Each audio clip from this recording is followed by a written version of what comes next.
up at night, yeah. Make all the demons quiet, yeah. We were built to thrive, yeah. I think that we've all had enough. What keeps you up at night, yeah. Make all the demons quiet, yeah. We were built to thrive, yeah. I think that we've all had enough. Yeah, I think that we've all had enough. Sick and tired with the old plan. They know that we're calling it wrong. You got me like, oh yeah, I think that we've all had enough. Sick and tired with the old plan. They know that we're calling it wrong. Hey, it's too late to try to go contain it. A generation fueled by creation. We live lives on a small screen nation. We control the airwaves, no negotiation. I refuse to think we need saving. Something good will come from creation. And when we think that the world is too anxious, we'll adapt, evolve, survive, and save it. What keeps you up at night, yeah. Make all the demons quiet, yeah. We were built to thrive, yeah. I think that we've all had enough. What keeps you up at night, yeah. Make all the demons quiet, yeah. We were built to thrive, yeah. I think that we've all had enough. Yeah, I think that we've all had enough. Sick and tired with the old plan. They know that we're calling it wrong. You got me like, oh yeah, I think that we've all had enough. Sick and tired with the old plan. They know that we're calling it wrong. I think that we've all had enough. Sick and tired with the old plan. They know that we're calling it wrong. You got me like, oh yeah, I think that we've all had enough. Sick and tired with the old plan. They know that we're calling it wrong.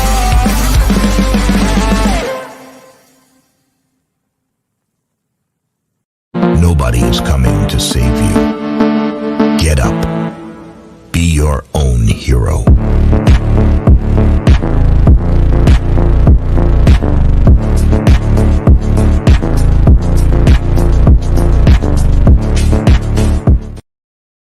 Oh, look at me. I'm retarded. I'm a globe. Good evening, ladies and gentlemen. Welcome to Sovereign Soul Unchained Mind. I want to welcome everybody here tonight. Still getting a few things on here that I wanted to share with everyone here tonight. It's going to be kind of cool. So anyway, I didn't go blind, and I watched the entire eclipse with my bare eyes, which was actually the best way to see it. Once my eyes, I'm used to looking at the sun, and once I got it, into focus, how I usually do, I actually saw it come in and start swallowing the sun. What I didn't see, however, was any object actually approaching the sun. And then as it came over, we got a little bit of a sliver on the left side. And then as it went like up across the moon, it came in from like the west, it seemed like. And as it went up, then it almost looked like there toward the end, like how the shape of the devil emoji is on your phone, that same little up there, and then it was gone. But it was really quite interesting. And we get a little bit of cloud cover, and as the clouds would come over, it kind of filtered it to where you could see it even better. But it was really quite interesting. We didn't get dark sky here. We didn't get all that like they talked to us. There's my friend Something Wong. He's back there eating noodles right now. That's what that noise is. And those people are very loud when they eat noodles and fat soup, I think is what he's having tonight, is on the menu. Got a couple people, saw some things in the chat. Let me give a few shout outs. I've already got people backstage. Holy sheep shit. Let's see. Use your welding helmet. Good. Yeah, my son did the same thing. He got some good photographs using a welding helmet. Yeah, I just once trying to get shit focused in and everything, and the way it was just like whatever. We'll get what we get. And what I would find is in the lens flare, you would see more of what was actually occurring as opposed to the actual object. But staring at it with my bare naked eyes, man, bare naked eyes too. It was pretty awesome, man. Watched the entire thing. I sat out there. It got to where my neck was starting to hurt. So I ended up laying down. I was out there barefoot most of the time while I was watching. And then I laid down in the grass and watched, and my dogs thought that was awful fun because they always want to come over there and start licking on my face and shit while I'm trying to look up at the sky. But hey, that's what we do. So I've got Luca back here, backstage with us here tonight too. How you doing tonight, Luca? I'm doing good. What do you think about that? And oh, here's what I'm kind of upset about, man. Jesus did not come back. I like mowed my grass for nothing, man. I have a cake and a welcome home Jesus banner that is like gonna go to waste. I'm afraid. So that's pretty cool. I also got Flow State back here. How you doing, Flow State? And then I got Larry Bada Bing Bada. What the fuck? Let me see what Bada bang, bada boom. I think so. Let me see what it says. Bada boom ba. Larry Oh, bada bang, bada boom, ba. I don't know. We'll bring him up tentatively. See what's going on. What's going on, Larry? Bing, bada Flow boom, State, ba. guys. What's up? What up? That Jesus is notoriously unreliable, isn't he? I'm telling you what, man. I'm telling you. I was like all set. We made cake. I had cut the lawn. And we had a banner that said "Welcome home, Jesus," and nothing happened. No, I'm just. Almost like. No, it's a thing. What they do say about that anymore. is that it's actually bringing in signs. But I'll tell you the thing that got me, and this was just like with the last eclipse that I watched, and I saw a partial where I was in California, and the thing is that where the fuck was the rest of the moon? It was like the only part that you see is when it's when it's covering the sun. That's the only. What? It just didn't make any sense to me. And then all of a sudden it's just here's this darkness, or it's just like it's swallowing up the sun, like it's eating the sun away. And like I said, it wasn't a dark sky, and that appeared to be like the same color as the sky all around it, where that was at. It was pretty crazy.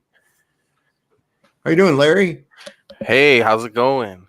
Good. Thank you for having me on.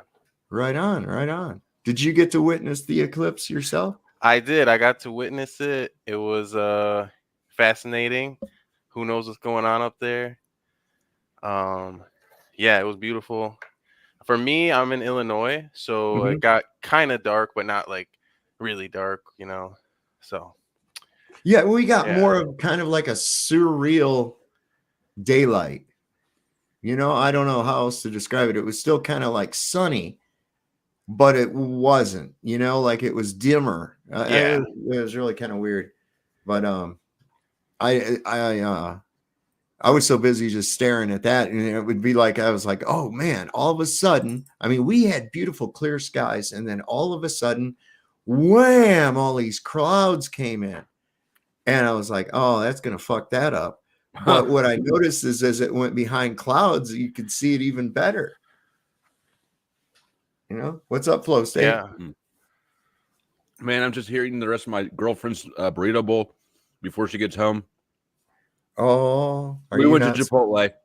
We went to Chipotle. She didn't eat all her leftovers, and now she's not at the house, so I got to eat it really quick before she gets home. Oh, man. Are you not supposed to eat it? She left it in the mini fridge. It's open. She left the house. If it's in the mini fridge, it's fair game. Yeah. But am I the only one who started shooting at the demon bats flying out of the moon during the eclipse? I didn't shoot at them. I didn't have a license for them. So if I would have known that it was demon bat season, I'd have been right out there. What were you using? I would have used a shotgun. Well, I'm a felon, so basically like a nail gun. Oh, okay. Oh my. You can have an air gun.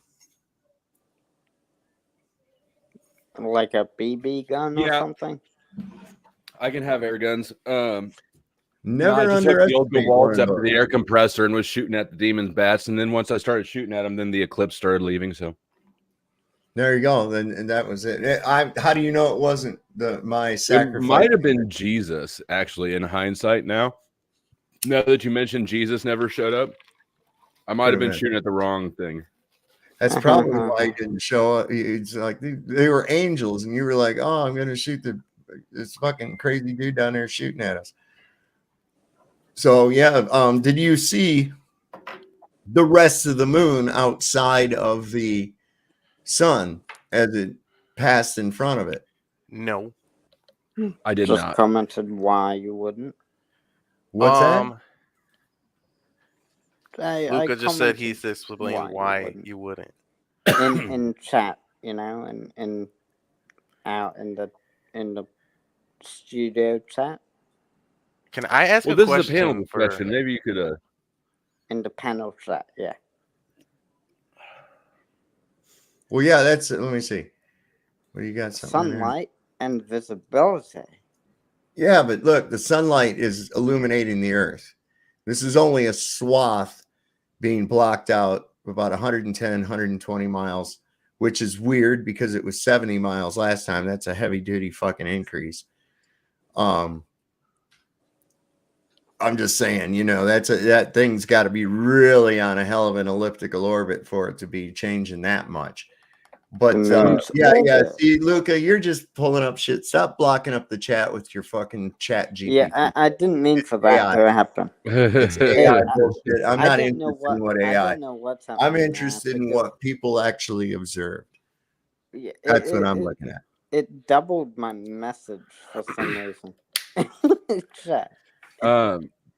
Was it just the missing link? I was watching the missing link stream during some of it, and his chat was interesting because he was streaming during it. Of course, he's in Canada, and nothing good happens in Canada, so he couldn't really see it.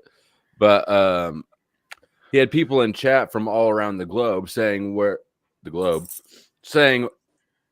sun was for them, and it was just interesting hearing them correspond. You know, somebody in New York was like, it's setting, and you know, just. That moon was in a lot of places, or the sun was in a lot of places at the same time, according to the globe model. Whoa! Can I ask a question for people that look at the sky more than me? So when the moon finishes the waning or waxing, right, and then it goes into the new moon, as we call it, can an amateur person? So, for example, sorry to change what I was saying. Right now, I just watched the moon set. That's why I was kind of late because I was watching the moon set, and you can still see a faint.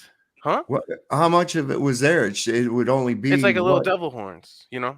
Okay, it's just a little tiny splinter because it was in a new moon yesterday. I'm surprised that it's back out already. And so as my eyeballs sees the faint circle, but during the new moon, my eyeballs always see nothing. Like there's no circle.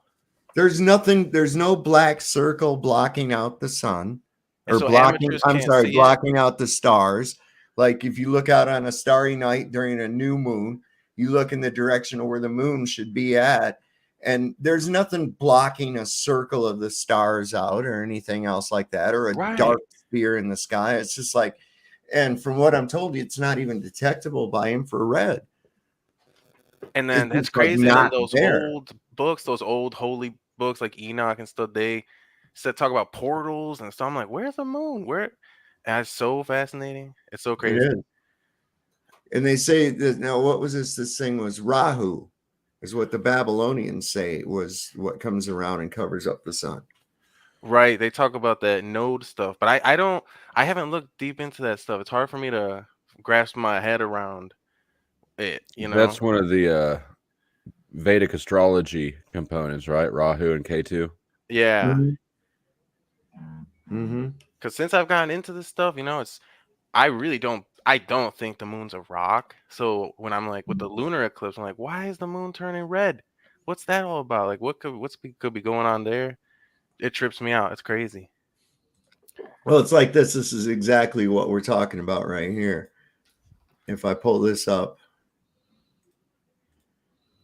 And is that true? They say that the recent lunar eclipse, it like didn't happen. What? That's crazy. It didn't. Let me see. Yeah, it didn't. And the fucking Globies don't want to talk about that. That's crazy. Absolutely crazy. Did. They certainly don't want to talk about it. But see this down here on the bottom left? That's what you should see. Not this shit that's on the right.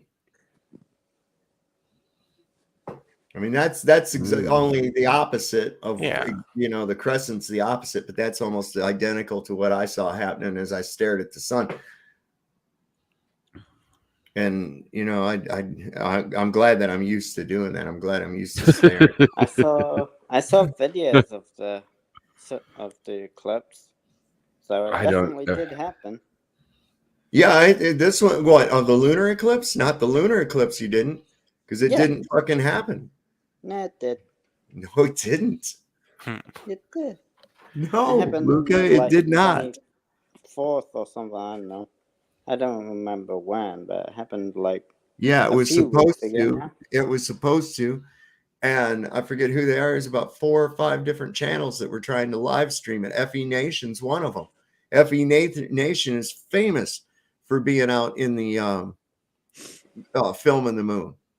You know damn sure he's not going to miss a fucking lunar eclipse. Nothing happened.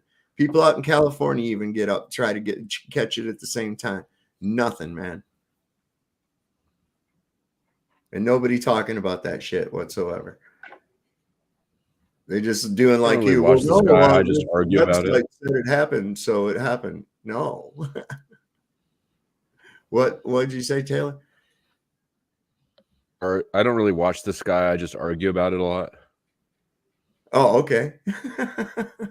Yeah, I mean, I watch it, and I know fundamentally what's going on, and I can point you in the direction of, pretty obvious constellations and shit like that. But as far as being like an avid star watcher or anything else like that, I actually get caught up in my mind when I stare at the night sky. I really do. I find it hard to really concentrate on. Yep. Wow, you can't get yourself to shut up even when you're trying to. No, I mean, in my mind, I start, contemplating what the fuck am I actually looking at, that kind of thing, is instead of, okay, so this is such and such a star, and this is such and such a star, and next month they're going to be here, whatever the fuck. Man, I'm not even getting into that. I'm sitting there going, what the fuck is that called that for? What am I actually looking at? Why do these things have names of sentient beings? That's what blows me away. It's just names. Mm-hmm. What? Why is a table called a table? Right. That's because we always name places supposedly after people and gods, right? Like, I'm sure you've been to Zeus, Montana, or some of these other. Come on, dude, give me a break. It's just a name. Every single fucking one of them, dude. You're such an apologeticist, man. You're like one of the biggest apologeticists for these clowns that I've ever seen, man. And you get all your information from an artificial intelligence that was programmed by the same bozos that are fucking running this bullshit on you. Nope. I don't wasn't know how you programmed by the same see that, bozos that run this bullshit. What's that? There's no bullshit, so... Yeah, it is bullshit. Garbage in, garbage out. Do you not understand what AI actually is? It's not actual intelligent. Okay? It's just really fast computing. Look, it gave... Okay, can you debunk what it's saying? Yeah, we have. Like, for instance, it will tell you... What? It will tell you that the fucking lunar eclipse happened last month, and eyewitnesses say and show with video evidence that it did not happen. Okay? So what's going on with that? Now, back when you used to be able to jailbreak ChatGPT, you could jailbreak ChatGPT, and then they had to fix that because that thing was spitting out all kinds of fucking truth, and they couldn't have any of that. So it can only work within the parameters of the control system sets for it, and that's what you don't get. You place too much unwarranted faith and trust in these prescribed authoritative sources. And people that should definitely know what they're talking about. Like, why? Should they? Does that mean that they do? Just because someone should? And how do you know someone should be talking about what?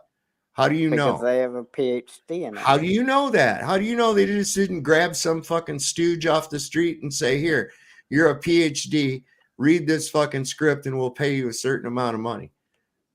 Because I don't have distrust. How do you know that? You don't. You have absolute trust. You have no skepticism whatsoever. Yeah, somebody none. will tell you this is a professor who's a fucking expert in some such and such, and you just go with it because they told you that. You have an unhealthy amount of. No, it's not distrust unhealthy in at all. everything. That's not unhealthy at all. Skepticism is one of the healthiest things you can do. I have a healthy respect for Skepticism conflicts of interest in is that people act alright. in self-serving ways, and it will be very unself-serving for anybody to buck the trend on this. Mhm. Yeah, we see evidence of that all the time too. Skepticism can be okay, but you have an unhealthy amount of skepticism. Well, wait a second. Let me ask you a question, Luca. Have these clowns ever fucking lied to us before? Yes. The answer is yes. You're Have telling they me it done wasn't safe and effective? Have they done it on multiple occasions? Yes. Okay. So When? what does that mean? So what does that do to the trust? When? Safe and effective. When did they lie? Okay, safe and effective. How about that? That's the most recent. What? What's that one? Oh my You know God, what that Luca. Is Luca a real person? Have we seen Yeah, Luca? Luca, do you believe in any conspiracy? Are you AI? Is Luca AI itself? I don't believe Might as in well any be. He relies conspiracy on it. theories, He no. relies on it heavily. Yeah, Luca, I think the people know what they're talking about. It's just malevolent. 1980, human genome. Oh, more than only 20% of the human genome is viable DNA. The rest is junk DNA. Jump up to 2010. Oh, we found out that it's not junk DNA. It actually works in fucking sequences. And we've already fucked with it. So too late. Yeah, okay. Safe and effective. Uh-huh. Yeah, right. If you remember the last entire Safe century of and climate effective science. means it's been thoroughly tested. Well, it was and it. reviewed. Was it by their own admission? It wasn't.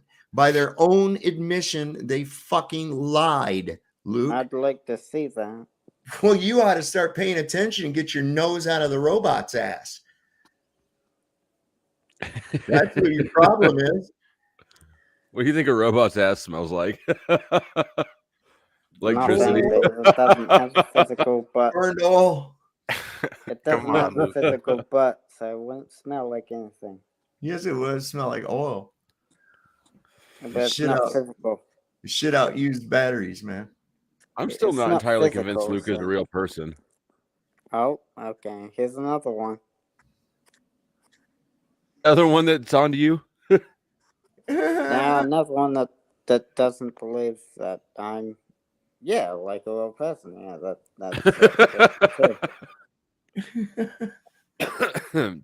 But are you real? What I need I to used do to think that about prove that Cage. I'm You a know real Cage, person? don't you? God, yes. I used to think Cage was AI because, he knows a lot of information, but his social skills were really like wonky.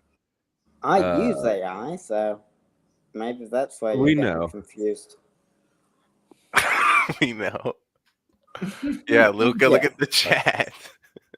Maybe you're Read getting the room, confused bro. because you use the AI. Now, here's what I'm talking about right here. Watch this thing. This is pretty fucking cool. Okay, let's do it. All right. So there's what no one has ever witnessed: the approach or departure of the moon during an eclipse. And watch this. Oh, what's up, Luca? That's what you should see. Shirt off. It's a real person. This is what we really see. This is what we really see right now. This guy's debating round earth with his shirt off. He's It's a hardcore. real naked person.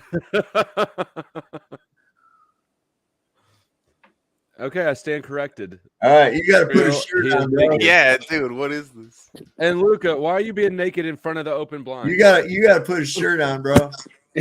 Put a shirt on and come back. There you This go. isn't that kind of a stream, Luca. I'm not naked. I'm wearing pants. Yeah, but that was bad enough, man. But look I'm look not. at what Sovereign Soul's playing, Luca. Like you can see a daytime moon, even if it's close to the sun. You can always see it. But then they're saying the new moon is actually there. You can never see the new moon though. No, look, watch this thing, man. This is fucking nuts. Watch this. Look, where is it? Where the frick is it? Where's what? The moon. The moon, dude. It's in front of the sun. I can. Where see did right it go? there. Why is it not here? Because Why is it not over here? I commented that. Hold on, let's see. No, ChatGPT did. It's really weird. Look. There it is approaching. Yeah. Where's the rest of the fucking moon at, Luca? Well, why can't you see stars during the daytime? Dude. They're there. You just can't see them because it's too bright. Oh, shut up. But you can see the moon in the daytime. You We can see the moon in the daytime all the sometimes, time. yeah. We see the moon in the daytime all the time, Luke. You can sometimes, not all the time though. I see it all the time in the the daytime. times line up. It's about when it rises. You can't tell me that there's the rest of a fucking object filling out this space to make a sphere. Watch that shit. I mean, no way. Interesting. This is sort of a tangent, but if I have my girlfriend drive, I've spent my whole adult life driving the car. If you have somebody else drive and ride shotgun, you see so much more sky than when you're watching the road. Oh yeah, it's beautiful. Yeah. It's one of those things that's so stupidly obvious, but that you just never think about until you do it. You're in the passenger seat going, "Oh damn, clouds and shit." Where's the rest of that fucking thing at? Look, that's insane. When I first looked at it, I stared at it with my bare eyes because I couldn't get nothing to come in on my camera, right? And I looked at the clock and I was like, well, that thing's supposed to be starting. And I started staring at the sun. And then as my eyes became adjusted to it, then I saw it starting in. But from where I saw it, it came up from right down here at the bottom, which as I was looking, that would be like west. Yeah, it came in from the west. And then it went across like that, but it went up. It went up like that. And so I only got like this little sliver over here on the right or on the left-hand side.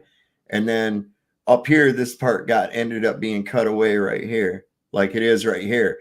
If you turn this 90 degrees clockwise, that's what I ended up seeing toward the end of it. So I don't know where this was taken from, but still, where the fuck is the moon? You been kicking Joe Cool out lately? I ain't kick him out of nowhere, man. He got mad and quit the other night. The last time he was on here, I think. I've had to put him backstage because he keep interrupting before. And I'm like, if you don't stop that, I'm going to put you backstage, you know. Every time you do that, he comes to my panel. Where'd Luca go? Oh yeah, where'd he go? Probably to find some clothes or closing curtains, probably. I hope the fuck so. Your camera have ChatGPT render him a shirt. Yeah, I know. And what I did get though is in my in the sun dogs that appear in your camera lens, you know, I started seeing you could actually see the eclipse happening in the sun dog, but in the actual image of the sun itself, you couldn't see any of it actually happening. But it was cool. I still got some cool video because like when it went behind the clouds, you could see it really good. So I've got some good video there. So I'll have to upload that and sort it all out and clip it and all that good shit. Well, yeah, we had a good time with it. My wife was kind of disappointed and she can't stare at the sun very long. So she was like, I don't even see anything. I expected the sky to get dark and shit. Now I actually did too, but it basically was like a surreal daylight, you know? So I didn't really see it. It was kind of eerie. Yeah. I was asleep because, you know, I'm on these late night streamer schedule. And I was still asleep at the crack of like 1:30 and Katie walks in. She's like, here's some food. She threw my mask at me. Put that on. All right, here we go. Is this another one? What is this? Somebody's showing the different planets and shit that were in the sky at the time, I think. That's cool. Oh, is that the comet? I'm going to drop down. I've got a prior commitment, but I wanted to jump up and say the homie. Yeah, man. Good to have you, Flow State. Been a little bit. And if it's slow, I'll be back. I'm not doing a stream tonight, so I might do a little panel hopping. All right, man. Well, you're always welcome here. Oh, what's up? It's just me and you, Sovereign Soul? Yeah, so far. So I don't know what this one is, but this is from somebody. Okay. How do you feel about this common thing? They talk about those orbs. You can already see it at the bottom. This right here? Yeah, or is it like from the camera? I wonder, I wonder. There's that very popular video from the plane where it really looks like separate from the camera movement. It's so interesting. Yeah, that is. Listen, I think they about had it right in ancient times. This whole keeping people in this heliocentric mind trap has really got people's fucking heads jumbled, man. It's hard to get this stupid solar system out of people's heads. Oh yeah, it's hard to get them onto the idea that the sun is not this magnificently huge thing. Get that all out of your brain. None of that is real. You see, and that's really got a hard hold on people, because then they keep trying to put the flat Earth into a heliocentric model, and it's like, no, stop with all of that. Okay, that's not what's occurring. Okay. Yeah, it's insanity. But I don't know. I haven't seen this one myself yet. Yeah, let's see.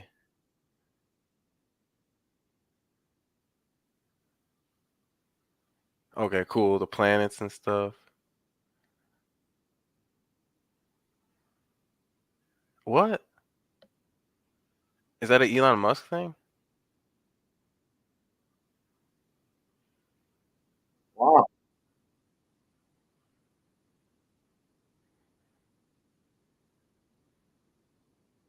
The hell was that, man?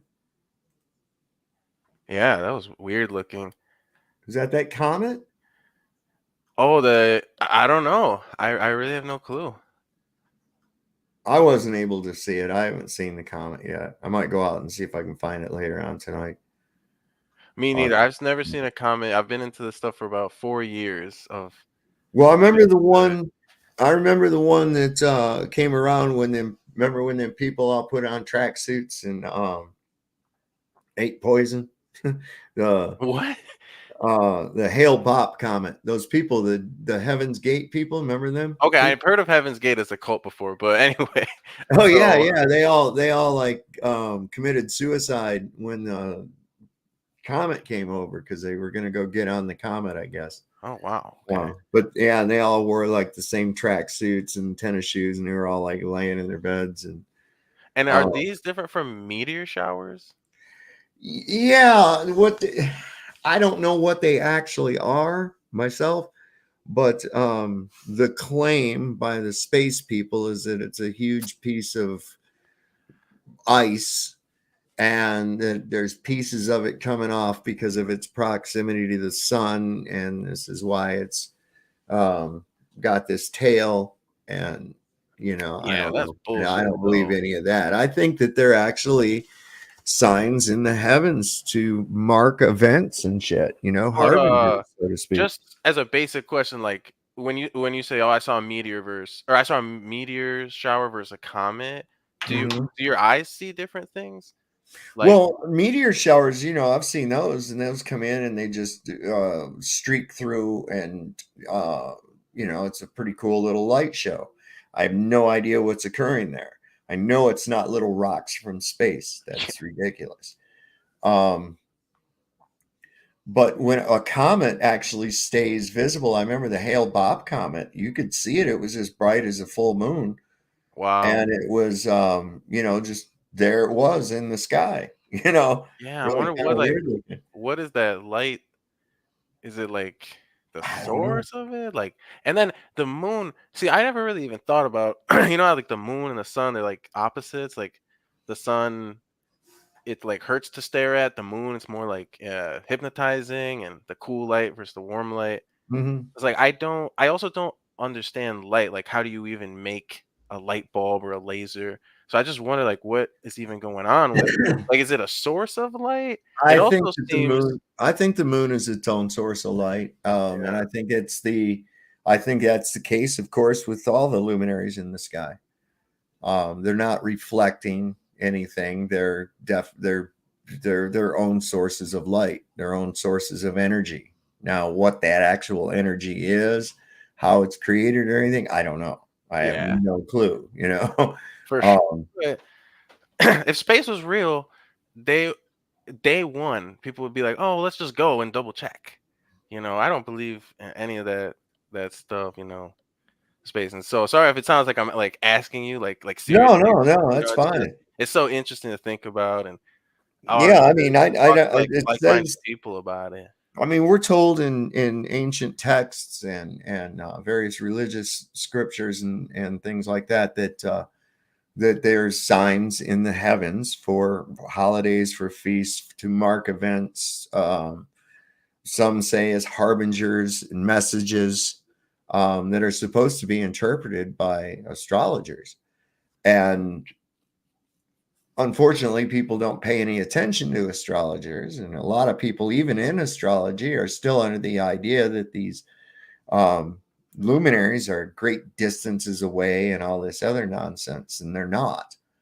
They're very close, and they do, of course, I believe, have influence. We know the moon. We know that crime rates and suicide rates and shit like that go up during full moons. Um, so I don't know what kind of energy is Yeah. being released from them. I believe that our consciousness is directly connected to the sun itself. I do. It's part of our energy cycle. It's part of what energizes us. And I realized that when I sun gaze barefoot, like I did during the eclipse yesterday, man, it was just like, phew, I felt really good the whole ever since, Oh yeah, yeah. So, Yeah, um, I've since day one I've started like looking at the sun. I don't want to dox myself, but I know like I was around like a lot of children during the eclipse, and uh-huh. like they're just so much fear porn of just don't look at the sun, don't look at the Oh, I sun. know. Like the real fear exists. If a crackhead's chasing you down the street, you should be scared. But the Right. the Illuminati mainstream, they just put all this bullshit fear. They try to scare everybody, scare, make them scared. They're like little bullies, They they're want trying to you scare afraid you. of nature. They want you Yeah. afraid of nature. Yeah.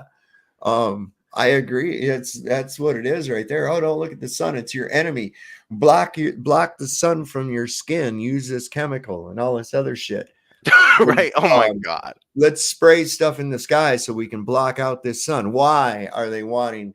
I mean, it seems like it's part of this consciousness dimming agenda, which we see going on with additives in our water and in our food and whatnot, as Hmm. well as how many people are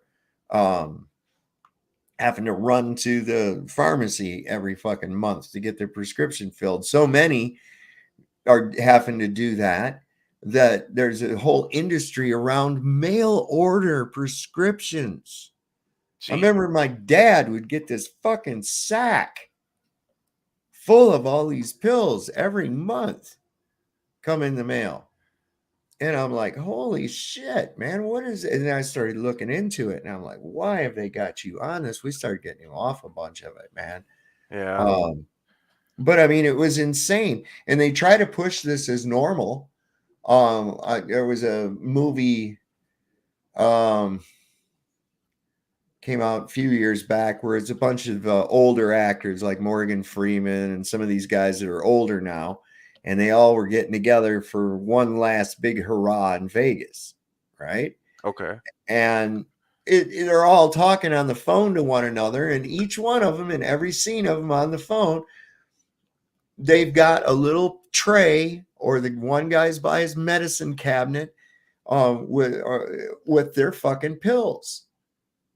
And one of the guys they're talking to on the phone, he's got one of those little sorters that go by the days of the week and shit. And they're eating, and Yeah. I'm like, they're really trying to normalize that. Yeah. Like that you get to a certain age, you should be on a number of prescriptions by Oh my then. goodness, no! When you're a kid, get them on ADHD meds, Yeah. and every teenage girls on every antidepressants, and it's crazy, you know. Hey, there's Ironton Auditor. What's happening, Terry? Terry. Quite contrary. Good. And even when you're a little kid, they give you the you know what, and so Oh yeah. Oh fuck yeah, that's all they do, man. I found this fella here's got an interesting take on this shit. Okay. See what he's got going on.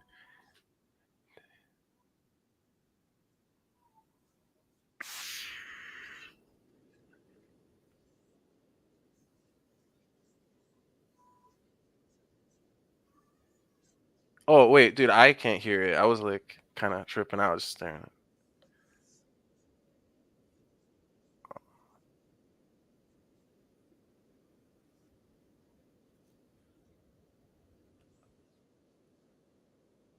Yo, Sovereign.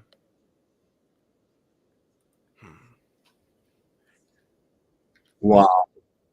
Hey, wait, I think when it was playing, I was like trying to get your attention. I think you couldn't hear me because when it was playing, it was muted for me. Okay, would you But want now I me can to? hear you. So like just letting you know, like for the audio, like you started the video and then it was like I got muted and I also couldn't hear the video. And then the video ended and it was like back to normal. Because I was like trying to tell you, I'm like, hey, I can't hear it. All right, let's see if it works this time. Okay, yeah, try again. Let's see. No, still not working. Are we not hearing that? Hang on. It's not working for me. Maybe the YouTube chat people can say if it's working for you. Everybody, it's muted them, on the video. All right, hang on. Okay.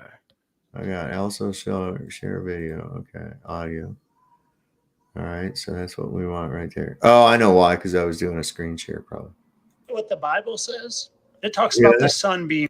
Oh, you hear that? Yeah, I can hear it now. We'll start it over then. Dadgummit. We're how about now, guys? Everything good? Hanson, everybody's no sound. Okay, Benjamin says it's good. Good go. So you don't think anything happened crazy during the eclipse today? Well, are you sure you were paying attention? Because I captured something crazy. This is the sun. That's a lens flare. So you tell me what that is. Mm-hmm. It's not a lens flare. And I've been saying for a while that the sun we see is just a projection from the sun in the firmament. And not only did I catch it, but my friend Brandon Thomas, who has the Expanding Reality podcast, used a solar filter and not only caught one, but he caught two. And you guys might not be Bible believers, and that's okay, because I wasn't either until I realized we didn't live on a globe. But if you look at what the Bible says, it talks about the sun being in the firmament. And not only that, but there being layers of the firmament. So if the sun was in the firmament, maybe we are seeing the reflections in the different layers of the firmament, where usually we just see the projection right here. And usually we can never see that reflection because the sun is so bright that it washes everything out. But when it's partially eclipsed, as seen by the lens flare, we see. And if you're an intellectually honest person and you see things like this that don't make sense in the heliocentric model, you really need to ask yourself, do I continue to believe what I've always believed, or should I seek truth? Truth that might just set you free and let you know that we're in a place that was created just for us. And the beautiful thing is, the choice is yours. You can stay in your beliefs because it's comfortable, it's comfy, it's a cozy little blanket. Or you can take the hard road and seek truth and true knowledge. But as always, this is right. opinion. You know, I'm a satire account purely for entertainment purposes. And I have to give credit where credit is due. David Weiss, the man who created this app, was the first person to ever show me that the sun we see might just be a projection from the source inside the firmament. So go download his app. It's a wealth of information involving flat Earth. Use my code FITFLAT when you sign up, and have a good day. Fascinating. That's what I think.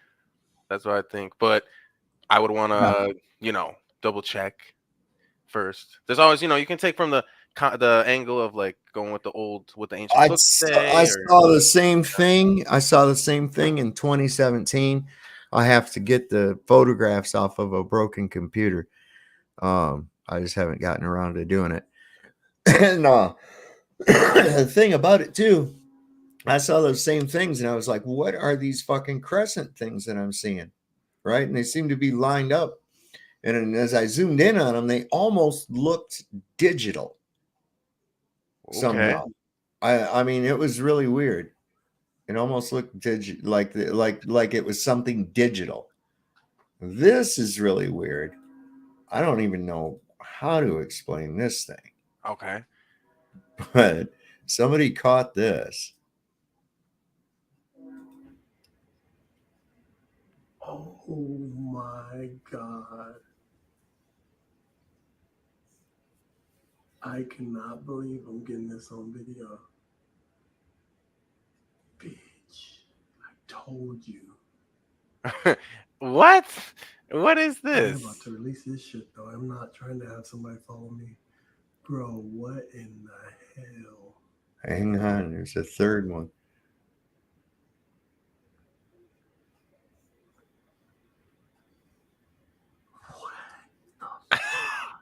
I don't know what to make of this one. I don't either, man. Is he like a? Is that supposed to be the moon or the sun? I don't know, man. That's trippy. That's some crazy shit, man. I run across some stuff on here, man. It'll just... Oh, there's crazy stuff.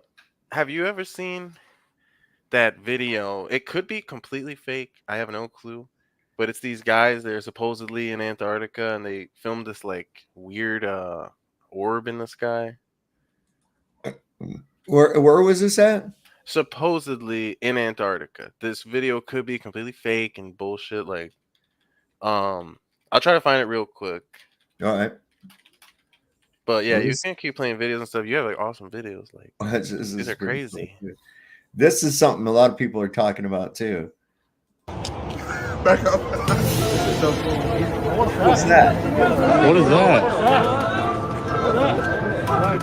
Bruh. Look, there's something flying through the air. Oh shit! What was that?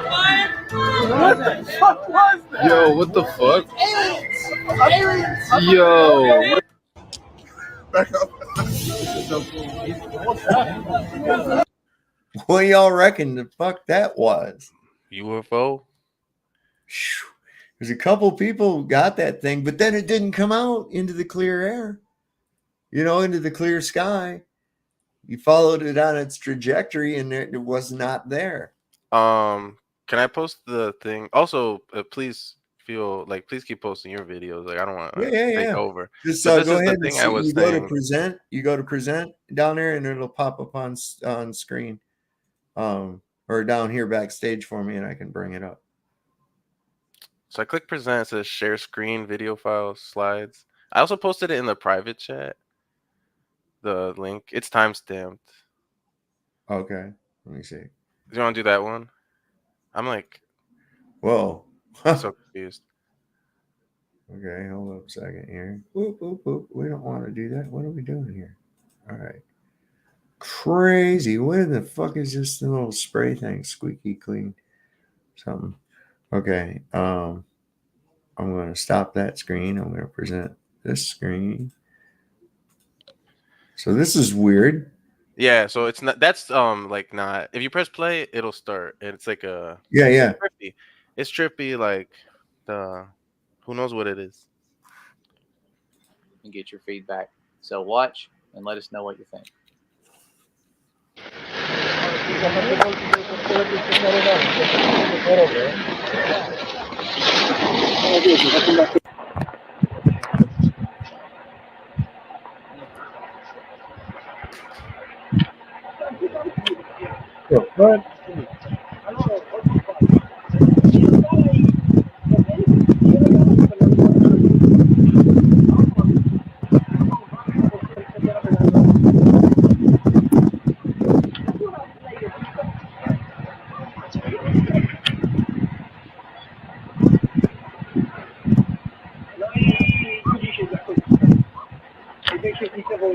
Wish they could find a guy with a steady fucking hand.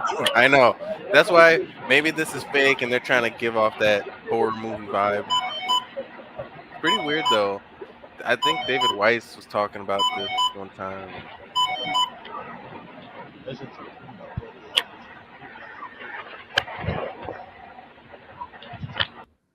Well, what but am yeah, I pretty saying? trippy. That stays up.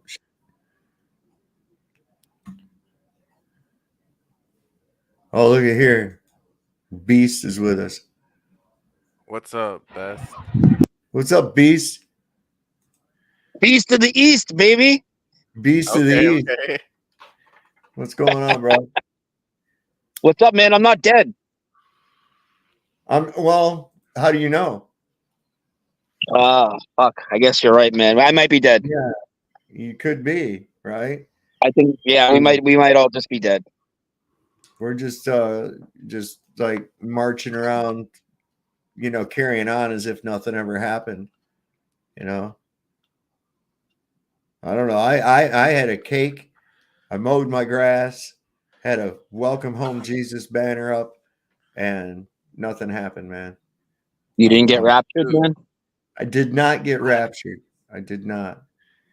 Have either of you guys seen like stuff from Jay Tolan recently? Do you know Jay Tolan? I know who he is, but I haven't seen. He's got the infrared photography and stuff, but I haven't seen any of his recent stuff. His recent two videos are like nonsensical garbage and nonsensical gibberish. I think a lot of people are concerned he might be like compromised or mental health issues or something. It's really odd. He's talking about how there's plants on the moon, and he's talking about how I heard something about that, about trees, forests on the moon. Yeah, it's very odd and pretty odd. That's all I can say. Because like all of his other videos are, the crazy infrared stuff. He's just like a scientific dude, like just taking pictures of mountains. And then he's released 2 videos now of just pure nonsense, like gibberish. Really. I heard somebody else kind of in a chat I was in. I kind of, I don't know, overheard or caught briefly what you're saying about his recent videos. So you're not the only one saying it, but I haven't taken the time to look. Yeah, I just wanted to randomly bring him up. It's interesting. Yeah, this is what we should have seen right here. This, I agree 100%. Let me show you this. This is exactly what we should have seen.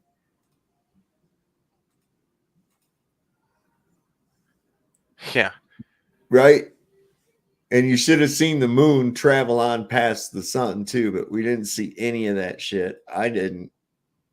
I know I didn't see it. Nobody's video shows that. NASA's shows that, but we know about Which is them, the right? odd thing is that I think NASA has that claim that they have a picture like that, but theirs shows the moon, right? And they say it's from a composite of so many and the Earth shine. But it's like, what? Then amateurs should be able to take pictures of the fucking new moon. What the fuck? Whatever. It's bullshit. They fucking write sex in the clouds, and then we're talking about it like we're seriously arguing about it. They're graffitiing bullshit in their pictures to make fun of people. It's crazy. Ay. Oh yeah, that's such a long one. Yeah, none of this makes any sense. Did you watch it at all? Did you get to see any of it, or was it just a partial? In person, you mean?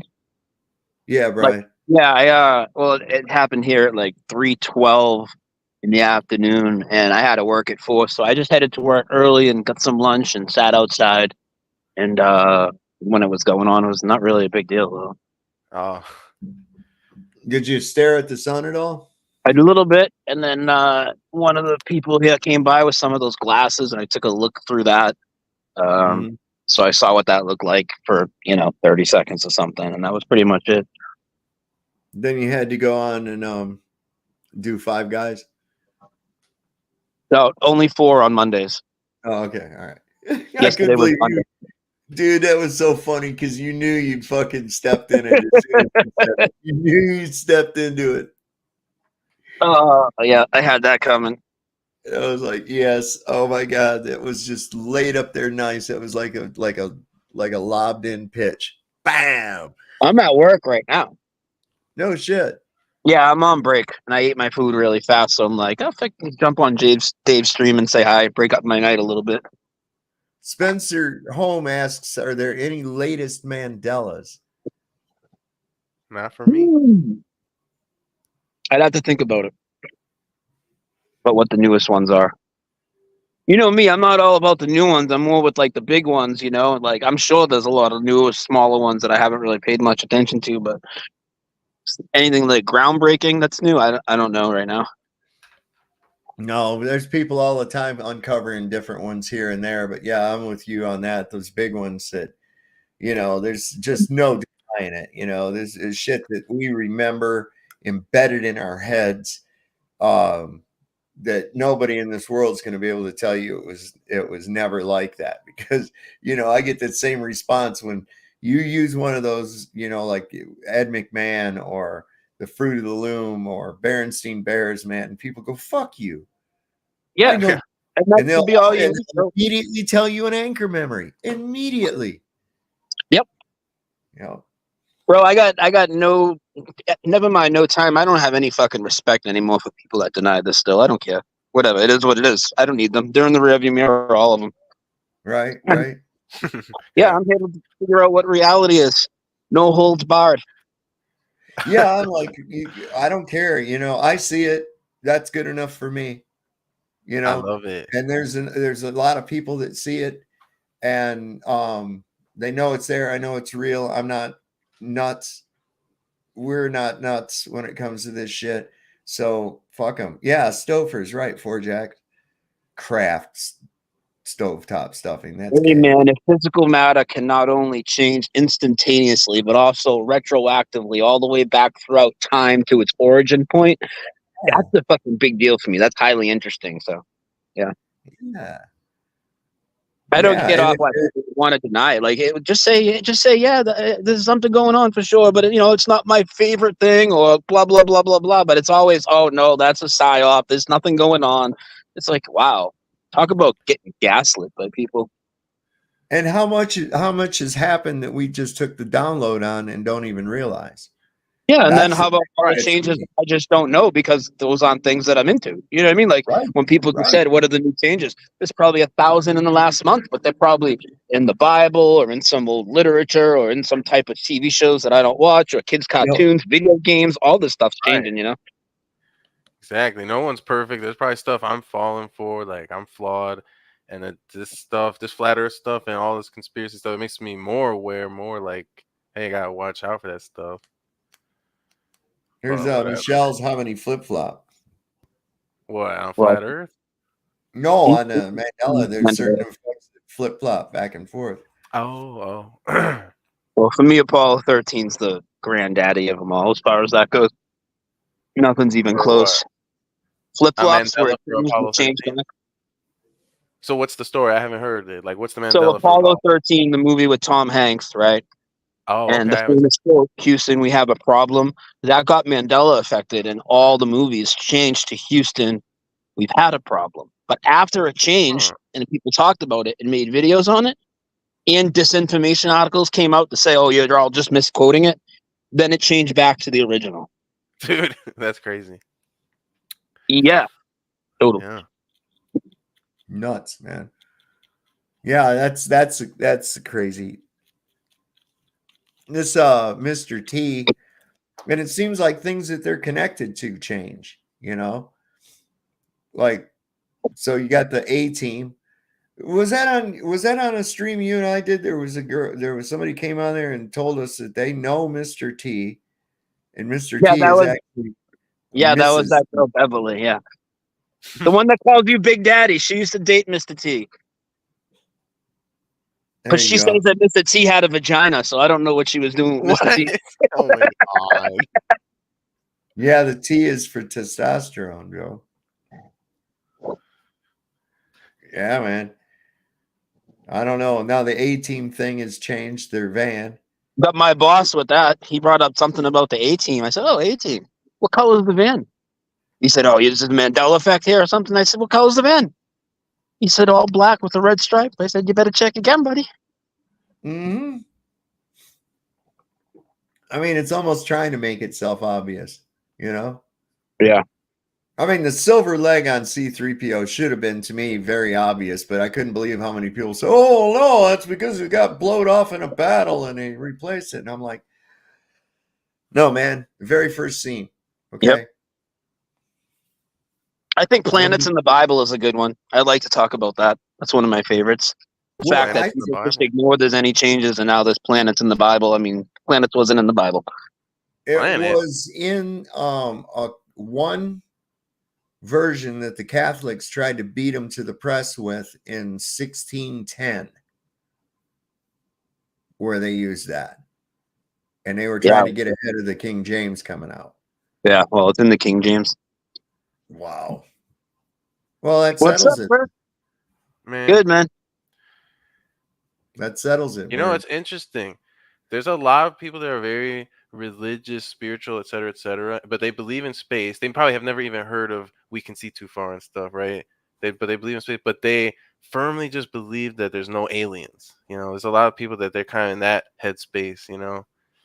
It's interesting, like, Well, some people because can tell there's against like some bullshit right? going on where they're trying to make it seem all evolution, like we all evolved from a fucking Anunnaki, some shit. I don't know, but yeah, that's weird. Hey guys, I gotta run, but thanks for having me on, Dave. I gotta go back inside. Dude, see you, bro. All Nice right, to meet man. you, Thanks bro. for coming up, Yeah, right? man. Good talking to you guys. I got an interview tomorrow, but it's not live. So once I get a copy of it, I'll post it on my channel. I'll see you guys after. Awesome, man. See you then. Bye. All right, out of here. Wow, that's cool. I was trying to get my dog to wake up. All the other dogs are going outside, and she's sacked out in her little nest over here. She's Oh, okay. Yeah, it's poor little gal. She's not getting around as good as she used to, but it's all right. We help her as much as possible. She does pretty good. Anyway, I had this. Okay, yeah. Let's see what's happening during an eclipse. We believe the moon is passing over the sun. It should be, but looking at these filtered images, nothing is there. It matters not what one does with telescope or imagery software. One cannot find a trace of the moon. It is as though the sun eats itself. It's really important you understand the moon is not there. Then you might wake up to the magic and mysticism of this realm we are in. Have you seen David Weiss's like paper Totality towel during eclipse? The what? Have you seen like David Weiss like paper towel eclipse? Sorry for interrupting. Yeah. But yeah, I was just gonna say it reminds me of that. That's all. Yeah. All solar eclipse can only be seen from a very small area on Earth. This area is usually about 100 miles or 160 kilometers wide and about 10,000 miles or 16,000 kilometers long. Areas outside this track may be able to see a partial eclipse of the sun. This thin strip is pure flat Earth truth, as a shadow is never smaller than the object casting it. We believe the moon is passing over the sun. But that's it. How does it make a shadow smaller than itself? That's ridiculous in the first place. Yeah. I don't even understand that. What is this thing? Yeah, I mean, if it was a rock, it would fall down. Like the whole theory is dumb.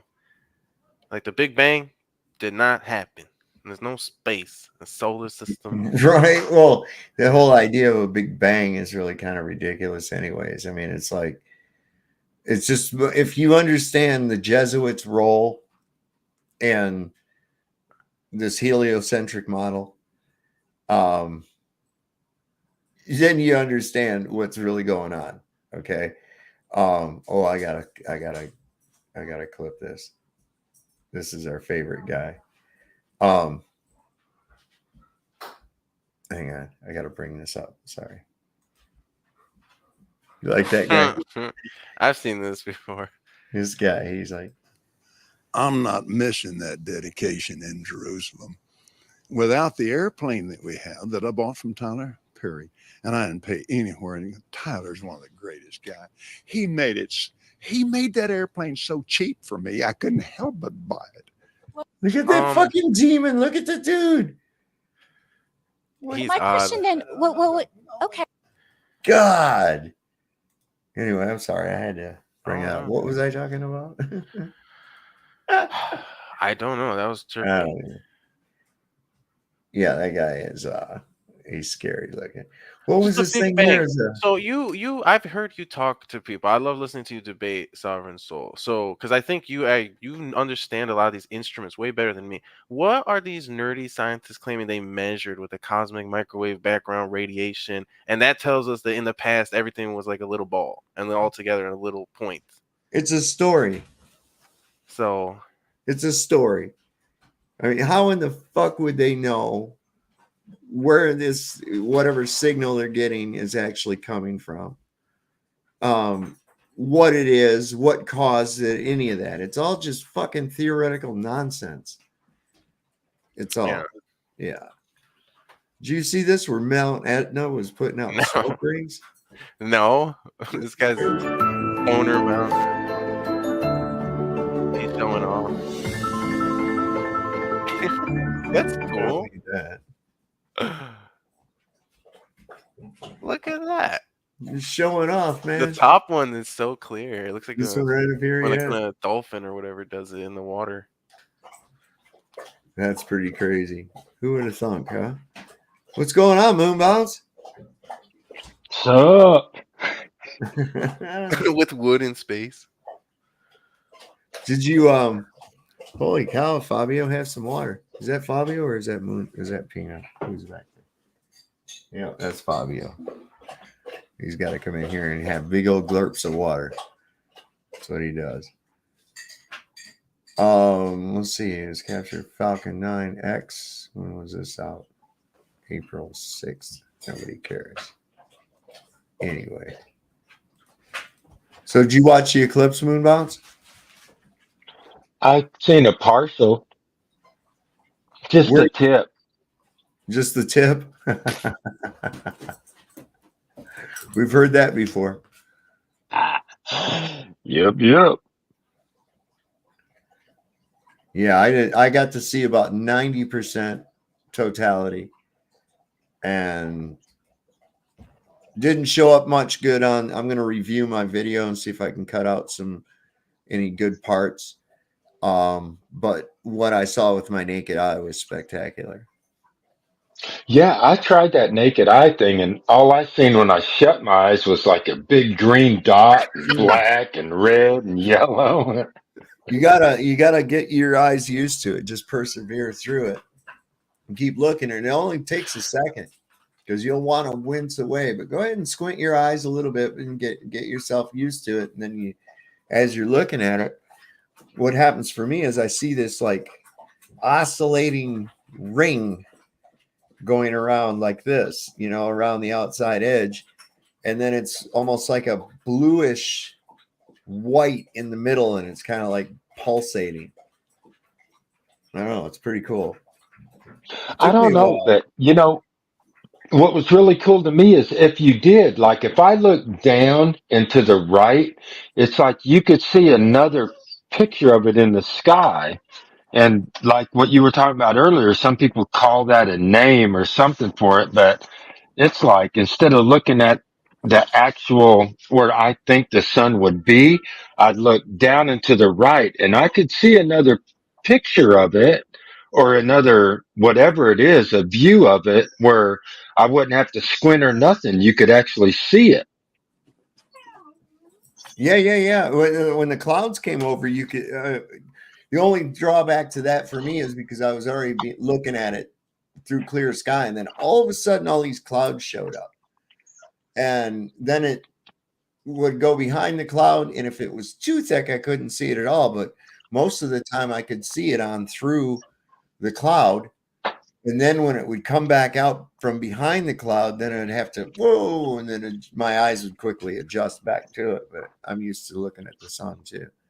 There's Luca came back. Luca, oh, goodness. Hello. He's back. Luca found a shirt. Did you find a shirt? Cool. Yeah, we don't need we don't need you enticing the young ladies out there, Luca. Like my sexy buddy. Yeah. That's right. You don't want to get them all worked up. You know what I'm saying? You got to be careful of that shit. You don't want to be Are we still on eclipses or? Yeah, we've been talking about the eclipse and all of the Talking about staring at craziness the surrounding sun. it. Yeah, sorry about suddenly leaving like that. Yeah, you took It's your all shirt right. off and disappeared. Yeah, right. You just came out Did here to your show off. girlfriend see you and just get so aroused and just had to That's what it take you was. away for a while? She attacked him. She attacked him. His old lady grabbed him up. Said, "Come here." She said, "Luca, you big stud, My take me to girlfriend bed came or along lose and me just forever." tackled me. She said, "Take me to bed or lose me forever." So he has, I'm out of here, guys. That's what's happening there. Yeah, lasted pretty long time. So you didn't get to see it. You're in Australia, so you didn't get to see the No, I did not. magical event. What in the fuck is this? It was live streamed though, so Oh yeah. I saw part of it. Where did you watch it on? YouTube. You yeah, but I Luca. mean, what channel did you watch it on? I forgot, but I'm sure it'll be in my history. Hey, Luca, you're in Australia. Do you have to hold your shirt down or does it just automatically fall up? No, because we have gravity, so that's why. In the world was those things? Bro. Went by? What? Look at that. Gravity. That's the reason. Gravity. If you believe in that. You believe in gravity? Oh yeah. Do you? Can you prove it? Can you show air having a downward acceleration due to gravity? I can show mass. No, I didn't ask you that. I said, can you show air having a downward acceleration due to gravity? No. No. Okay. But Because it doesn't, because gravity doesn't have any effect on gas. Because I don't need to. Huh? Because I can show mass attracting mass. Well, you can say that all you want to, but you can't prove it. Well, the Cavendish experiment. No, it doesn't prove that at all. That's not even what it did. Not even what it was for. It might not have been what it was for. Yeah, so they said, well, what can we use this for? Well, we can use it to say this. It was Okay, definitely let's a side do that. effect, if it wasn't. Hey, hey, excuse me for interrupting, but that's like a Viagra argument because Viagra was meant for something else, right? But then when they gave it to all them old people, boing, yoing, yoing, yoing, yoing, and they were like, hey, man, we'll use it for that instead. Yeah, it's a boner pill. Shit, we didn't even know it. Well, I forget what was it developed for? I think it was to raise The blood density, pressure, wasn't it? I think. The Earth, like testing the density of Earth. Bro, we're talking about Viagra. Oh, Luca. right. I think you're right, Oh, Sovereign. man, I think it was like a blood thing. Like it was supposed to be for that, but then the penis has blood in it. Yeah, right. It's Luca, Gravity didn't hold that down. but why you keep saying mass attracts mass? But in these conversations, we're talking about it like seriously. Like that's what they say in high school, so you can do the algebra, physics type stuff. But modern science, space believing people believe in space time bending, and you're saying the Cavendish experiment proved something. No, I don't know the ins and outs of that experiment, but that experiment measured a constant, right? Sovereign Soul. he was trying to calculate the mean density of the Earth. It wasn't for mass attracting mass or any other fucking such thing. It's torsion dynamics, basically, is all you've got going on with this. It's not even a fucking experiment. Because what's the first thing before we even do an experiment, Luca? What is observation? Observation. And when have you ever observed masses of things attracting one another? But the observation. Well, no, I didn't ask you that. When has anyone ever observed objects being attracted to one another? I ran into a really big person one time. Okay, so the answer is never. I guess when we witnessed. So then, why would anybody develop an experiment or actually hijack an experiment from its original purpose in order to make such a stupid claim? Nobody's ever witnessed this shit happening ever before for any reason. You put two steel balls on a fucking perfectly flat surface and set them there 4 inches, 2 inches from one another. And never, ever, ever, ever, ever are they ever going to change unless some other influence, like you moving it, is going to cause it to come together. Ever. Like that was the first instance of, you know, it was first accurate measurement of, It wasn't accurate at all because guess what? He failed at calculating the mean density of Earth. Yeah, but the side effect provided. What side effect for what? Oh, well, we can use it for this now. It's horseshit, dude. Come on. You're talking to people. Listen, we've been through this bullshit before. I agree that its original purpose was. So we know that this mass attracting mass is a load of shit. Einstein knew it was a load of shit. No. Yes. That's why he had to come up with his with the Einsteinian gravity principle. Okay, because it's horseshit. No one has ever seen masses attracting masses. No one. Newton just made an observation. That's all Newton did. We didn't. Yeah. Okay. So, when have you ever observed masses attracting one another? Through the Cavendish experiment. No. We don't do an experiment to find out if you do. If why would you have that supposition in the first place? Yeah. What would give you the idea? Where would the idea of that even come from? What observation have you ever made that would lead you to believe that objects attract one another? Technically, it came from an accident. It came from an accident? Yeah. No, it didn't. Because So, experiment what observation has anyone ever seen, okay, that where large objects or any objects attract one another? Now, you can say, well, the side effect of this experiment that failed, it's not an experiment, it's an observation that doesn't always work and does not provide consistent results. We can say this. No, it doesn't. No, it doesn't. Does not provide consistent results. Sorry. When it's set up properly. Oh, bullshit. And when it doesn't do what you expect it to do, then it wasn't set up correctly. Fuck you. Well, fuck you. No. I don't accept that. Fuck you. It's not that it's not that big of a deal, man. It really isn't. It's a worthless hunk of shit experiment. It's not even an experiment. No one's ever witnessed this phenomenon that you say takes place with this device. Okay, no one ever witnesses that anywhere in nature. Things do not collect together.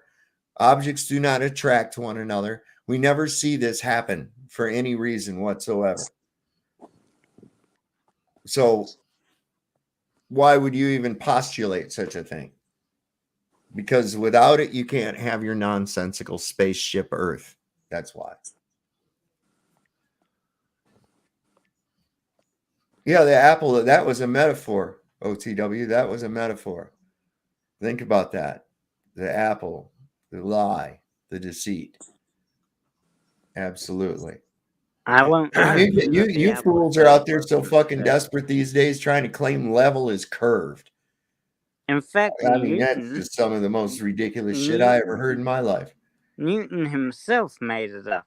Newton didn't even want to be associated with the fucking shit. That's why it wasn't even published till after he was dead. He thought it was ridiculous as well. He thought it was ridiculous. He didn't think it was ridiculous. Yes, he thought that the whole gravity thing was fucking ridiculous. It was incomplete. He didn't even want to be associated with it, Luca. Because he knew it was incomplete.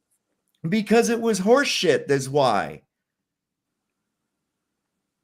Luca, like, come on. Luca, when you drop a ball, Do you so you think that the mass of the Earth and the mass of the ball are mutually attracting each other? That's why Yeah. you apparently see the ball falling, but we know it's Yeah. not falling because falling implies down, and in your universe there's no down, right? They're It does mutually down. pulling on each other. Gravity. Well, yeah. The Earth, the mass of the Earth is getting pulled by the mass of the ball, and And the mass of ball's the pulling the ball is Earth, getting right? pulled by the mass of the Earth. Yeah. Right. So apparently they're falling down, but it's not actually happening, right? Am I saying it right? That's one way to Yeah, look but at it. everything Yeah. I'm saying is like in your model wrong. It's space-time is bending. Yeah. It's like you're like defending like an old thing that in your world people say is an inaccurate description of why things are apparently falling down. We're the ones Because saying things are falling down. We say down exists. You're like every because sentence you say is you're presupposing this wacky world where there's no up or down. I used to like believe all this stuff. I thought it was cool in high school, and then they're like, "Oh no, it's space-time bending." That's not even accurate. Saying mass attracts mass.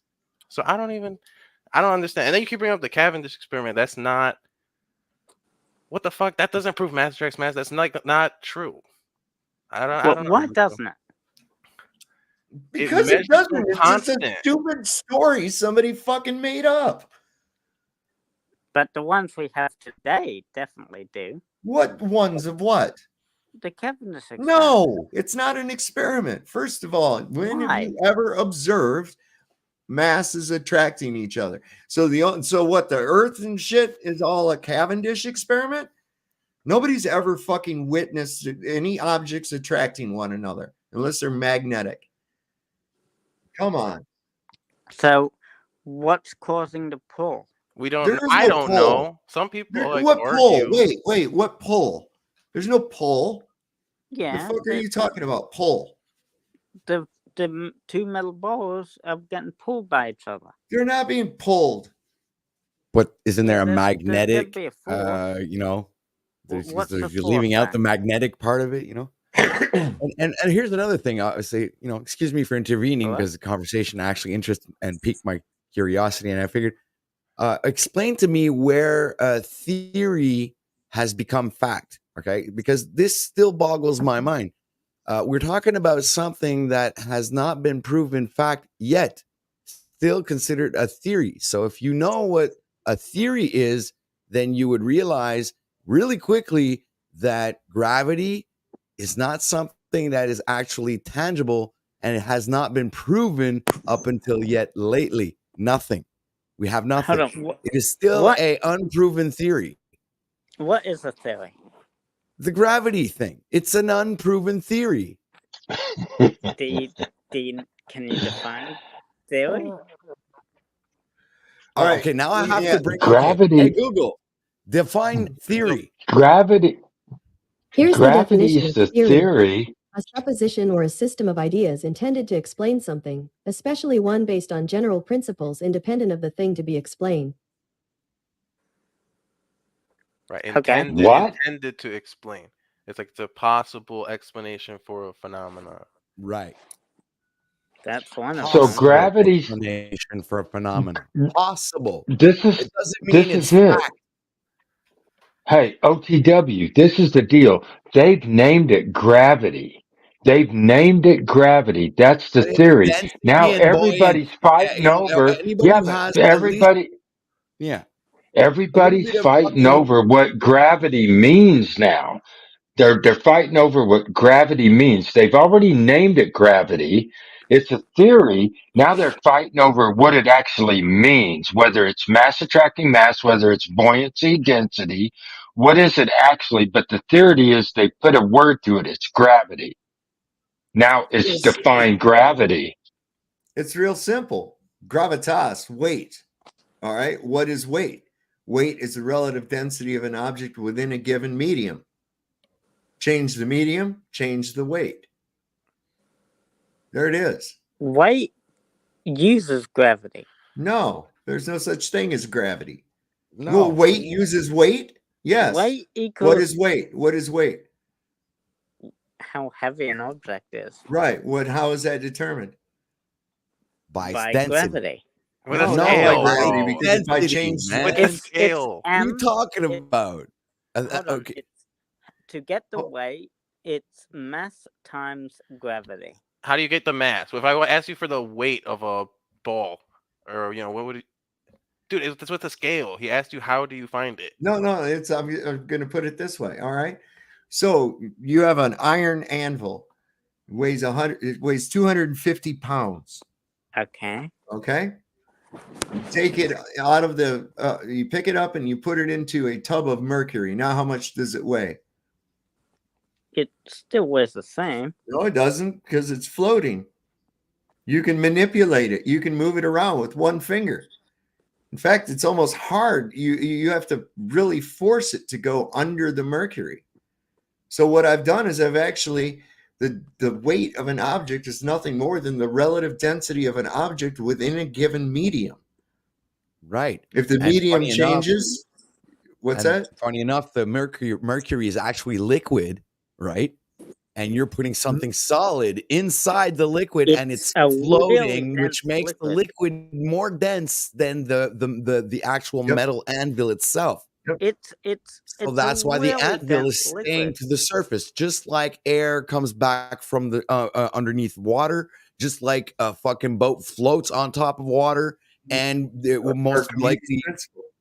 Yeah, exactly. It's actually common sense when you think of it. It's not that hard. It's just like that band. You remember that band Kiss? Keep it simple, stupid. Yeah. People are just complicating things for nothing when actually everything is really, really, really simple. It really is, and it is. That's what the weight of an object is. It's going to be determined by its relative density within the given medium. That's all there is to it. It's either going to be heavier than the medium, lighter than the medium, or the same as the medium. Okay, that's it.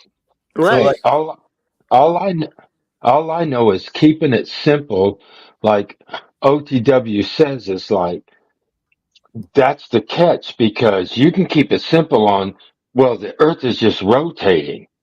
It's all about, okay, now he has to explain what simple actually is, because you can keep it simple in all kinds of different aspects, but what's actually fact, what's matter of fact, what can be explained, what can What's be observable, dismissed is what can be proven, what scientific experiments through whatever is demonstrable, something that you can see with your own eyes and that you can prove through scientific method, right?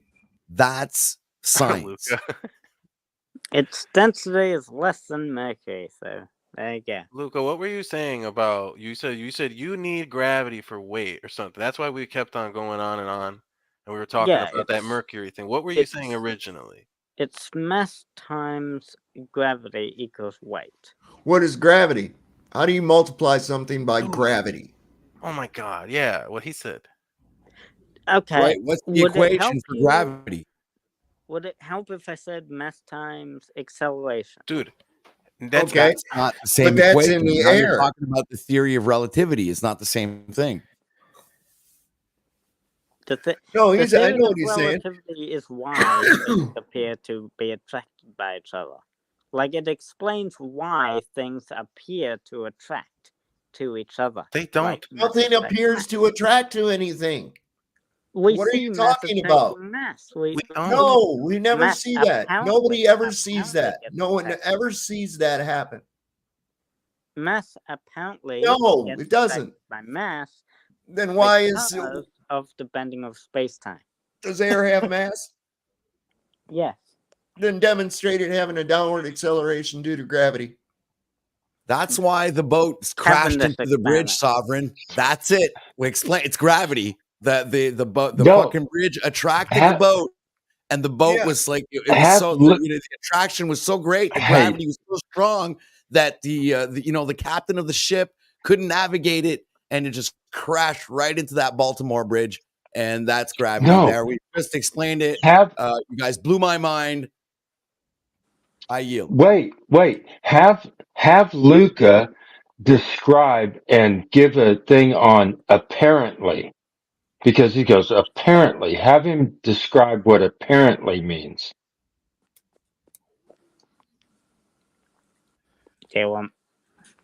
It's like, what is this? Oh, How does it hold on. apparently?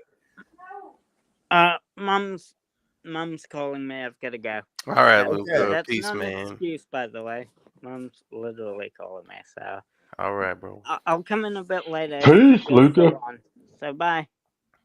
See you later, cuz. How do you not? That's what they teach you in high school, like F equals ma, and then you do that problem, like you have the weight of an object, and then you do the 9.8. You're observing on average things accelerate downwards at 9.8 meters per second. Everything I said is true. That doesn't mean mass attracts mass. It's just such a Right. weird conversation. And that's within this medium. Of course, we live in this medium, so we judge everything by what's in this medium that we live in. But think about it, what our physics would be if we were aquatic creatures, that we lived and walked on the bottom of the ocean. Our physics would be completely different, because nature's own almond. How do you milk a fucking almond? That shit'll make you gay. No, it's the no, it won't make you gay. The almonds are not like full of estrogen like the soy milk stuff. That's why I get the almonds one, or sometimes the oat one, right? So I like oats. What the fuck? Eat a lot of oats. Almond milk is a deception. Yeah, it's really? 80% water, actually. When you come to think of it, when you look at the ingredients in the back, but it's not that bad, at least nutrition value wise.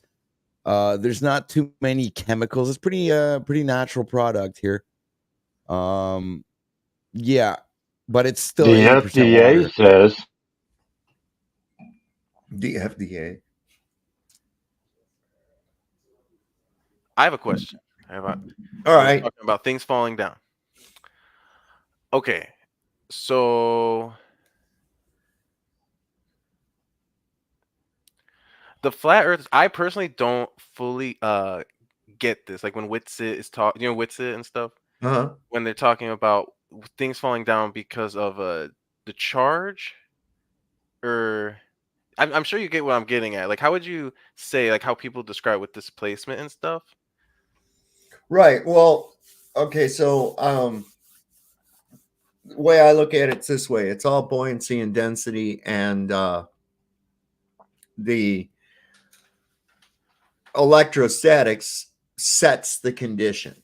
In other words, that's the condition's already been set, and that's the reason why you're on the negative surface of the Earth. There's a positive charge above us. That sets the condition. It's not what's responsible, because density's down. It's already the right. The Solid condition is goes already down. set. The condition's already set. Yeah. Oh, wait. Okay. So you said the Earth is negative. What'd you say? What's positive? The upper atmosphere. I guess what they call the ionosphere. I don't know. How, what are you saying? Like, I don't understand that. Like, how do you say this atmosphere is charged? Like, how do you measure that with a tool? Like, what tool do you use? And how does the tool work? You can use a voltmeter, actually. You can use I should have paid more attention. Yeah, you'll get more. You get more electrical potential. I think 100 meters per, or 100 volts per meter. What does that? Like, what does that mean? Even more? I don't even know what that means. Like, you have more electrical potential. There's more positive charge, and there's more ions in the air. The higher up you go. Okay. It's interesting to think about. For a long time, I really believed in the space stuff, and I know, me too. And it's true. Like, gas doesn't attract gas. No. It doesn't make sense. Like, Jupiter is fucking retarded. Like, what the fuck? Gas never do that. They never do that. They never form together into a gob for any reason whatsoever. I mean, even the densest part will dissipate. Here's the question: doesn't the air pressure augment once you're going upwards? Well, yeah, the you get pressure less. of the air still gets more and more dense. So wouldn't that help for the downwards trajectory when the air actually push you down because of the pressure? Well, that's that. Well, kind of. I know where you're going with that, but the thing is that you've got different laws that are applying as you go higher in elevation. Okay, you start losing moisture, you start losing some of your denser gases, and they start succumbing to the Dalton's law, as well as what the fuck is that? Boltzmann's constant. Okay. And because this is a dynamic system, this is one of the things down here at the lower extremities where we're at is where the gases are produced and exchanged. And so there's a higher concentration of it here, carbon dioxide, oxygen, all of that shit. The water vapors coming up right from here. So as you rise in elevation, you get less and less of the pressure. But the pressure you're feeling is not a downward pressure, it's displacement. So when you have 14.7 psi, that's on every square inch of your body because you're displacing the air. Yourself and the air cannot exist in the same place at the same time. So therefore, that displacement of the medium is what's causing the pressure against your body. Same thing as if you go underwater. It's not heavy. It's not water pushing down on you. It's water pushing in on you. It wants to be where you are. Same thing with this medium that we're in here. So it's actually forcing the air out of you and not forcing you out of the water, in other words. Right. Because we weigh more than the air itself. We're denser than the air that we displace. So if you can imagine, if you could make a perfect replica of you out of air, which one weighs more? Well, the one that wouldn't have any air at all would actually sink to the bottom, right? Well, the thing is that you, as a material, the materials you're made of, as opposed to a replica of you. In other words, where you're sitting right now, there's a perfect hole shaped exactly like you in the air. It's right. Perfect, and you're filling it. Okay, but that air wants to be where your body is at. This is why it fills in immediately as soon as you move your hands around. It fills in where your hands were at, where your body was at, everything. We're just used to it. So it's filling in all the time. And we're continuously feeling this pressure against us. It's due to displacement, not downward acceleration of gases. That's ridiculous. Right. I have a statement. Now, when you claim, let's just think there's a circle, there's a sphere around you. When you downward displacement, let's take an arrow and run it around the sphere and run it up, like let's say a fan, and put it down on you. This is where they come up with the downward displacement, or whatever you're saying, the downward force, because when you're pushing down in a containment, it goes out from, let's say, your feet, it goes up around and comes back down on your head. And so, in that optical thing of when everybody has their own personal sphere, when they look into the sky, when you're pushing down, it goes out and it comes around and pushes down back on your head. So it could be a downward displacement. Sure. It Like could be look, in just an. See where this box of cigarettes is at, right? Like I just pointed out, there's a hole, and that air wants to be where that hole's at. So as soon as I let loose of it, it's heavier than the air that it's displacing.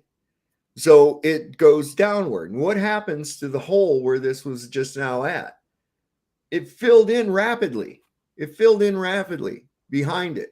It filled in completely rapidly behind it. Now we've also got the drag of it going against the medium, but the force of the medium filling in behind it, just like if you draft behind a semi down the freeway, you'll actually save gas because that thing will start pulling you along. You'll get caught up into where all the air that truck was displacing as it moves along. That air is rapidly filling in behind that truck. And if you can get into that chute, that air will pull you along. You'll save a shitload on gas. You're muted, RT. Yeah, like a vacuum, right? It's like it's creating some sort of Right, vortex right. where the vehicle behind it is actually being pulled into the vortex, and right. It's Bernoulli's principle. Okay, what's going on is you have. It's not so much that the air is sucking. There's no sucking that goes on with a vacuum. It's pushing of the outside atmosphere. Like you've seen the train car that they lower the pressure inside of it and it goes chunk and it just immediately collapses, right? It wasn't being pulled in from the vacuum, from the lower pressure inside. It was actually pushed in by the greater pressure on the outside. So can you see the thing with Luca going, it's pulled, and you go, no, it's not. Can you see that disconnect with people and understanding whether it's pushed or pulled? Right. Just it's easy to see. It's easy to get confused on that, but there's a real good explanation of that too. Where I've seen a guy, he takes this thing, it almost looks like one of those cheerleader cones, where they could yell through, and he puts a piece of rubber over the end of it, and then he puts a hose on the other end and starts drawing the air out, and you see that rubber start caving into the inside of the bell. It caves into the inside of the bell, and he's showing you that that's not being pulled in. That's this outside air pressure is pushing that in, trying to fill that empty void, trying to equalize with that lower pressure on the inside. Everything wants to stay equal. Everything wants to equalize. If it didn't, we wouldn't have hence weather. one of the reasons why they build these super thick and strong containers to contain compressed air. Yeah. So it wouldn't explode. What was the experiment about the hose and the rubber band or something? It was it's that old guy. I showed that old guy, an old physics guy on here before. What's his name? Sumner? I think I got him somewhere on here. Let me see. What was the thing he did? He was showing about air pressure, how it works. Let me see. Let's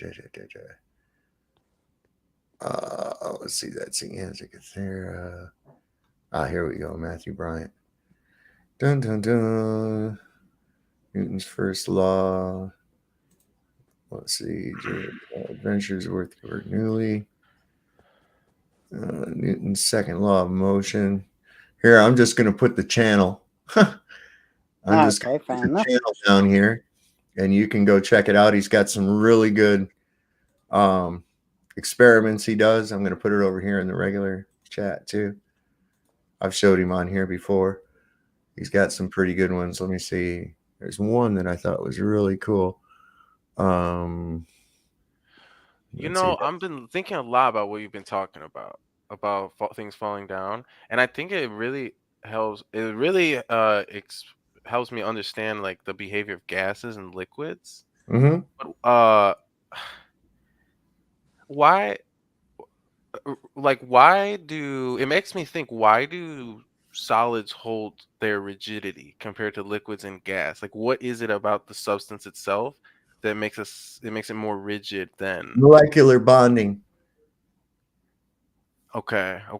So like gas molecules are not bonded together, so they succumb to Joule's free expansion of gas molecules. Right. Okay. Whereas water's a little bit different, although it still holds to many of the same fluid principles, right? Yeah. But as we know, liquid and gas are two different states of matter, and the gas is the one that gets them. Now, of course, they both need a container because they are, of course, fluid, which means they will, fill an area. Right. And you're right. The water is special in that perspective because it can hold three states of beingness, if you want to call it that. Like it when it's at a certain temperature, it's hard as ice. When it's at its natural state, it's a liquid form, and when it's evaporated, it goes into as gas. Watch here what happens with this thing. Here's your gravity. Watch this shit. This is This thing gets shot 200 feet up in the air, man. Oh boy. Because it broke loose. And that's how it is. And the buoyancy, the displacement, pushing that thing up out of the water. Look at that. Look at that. Yeah. The displacement forced that to come up out of the water like that. Yeah. I wouldn't want to be on that little boat. That would So scare that's the water wanting to take its rightful place in the ocean, right? Out the that piece of ice, which is not as dense as the water surrounding. Right. And now that it's not locked to this huge mass of the cliff or whatever here, on the shoreline, once it broke loose, then it was able to succumb to the displacement. So I think that's cool to see, tell. it's still simplicity in its purest form, because there's no gravity here. You get it? You know, it's like when we're showing that clip, you're not seeing gravity. You're seeing exactly what we're explaining in its simplest form. It's like, you know. This is the guy, Julius Sumner Miller. And this is pretty cool. It's only like 15 minutes long, but this guy's kind of exciting. You'll like him. He reminds me of one of my science teachers in school. All right, let's watch. This is hype.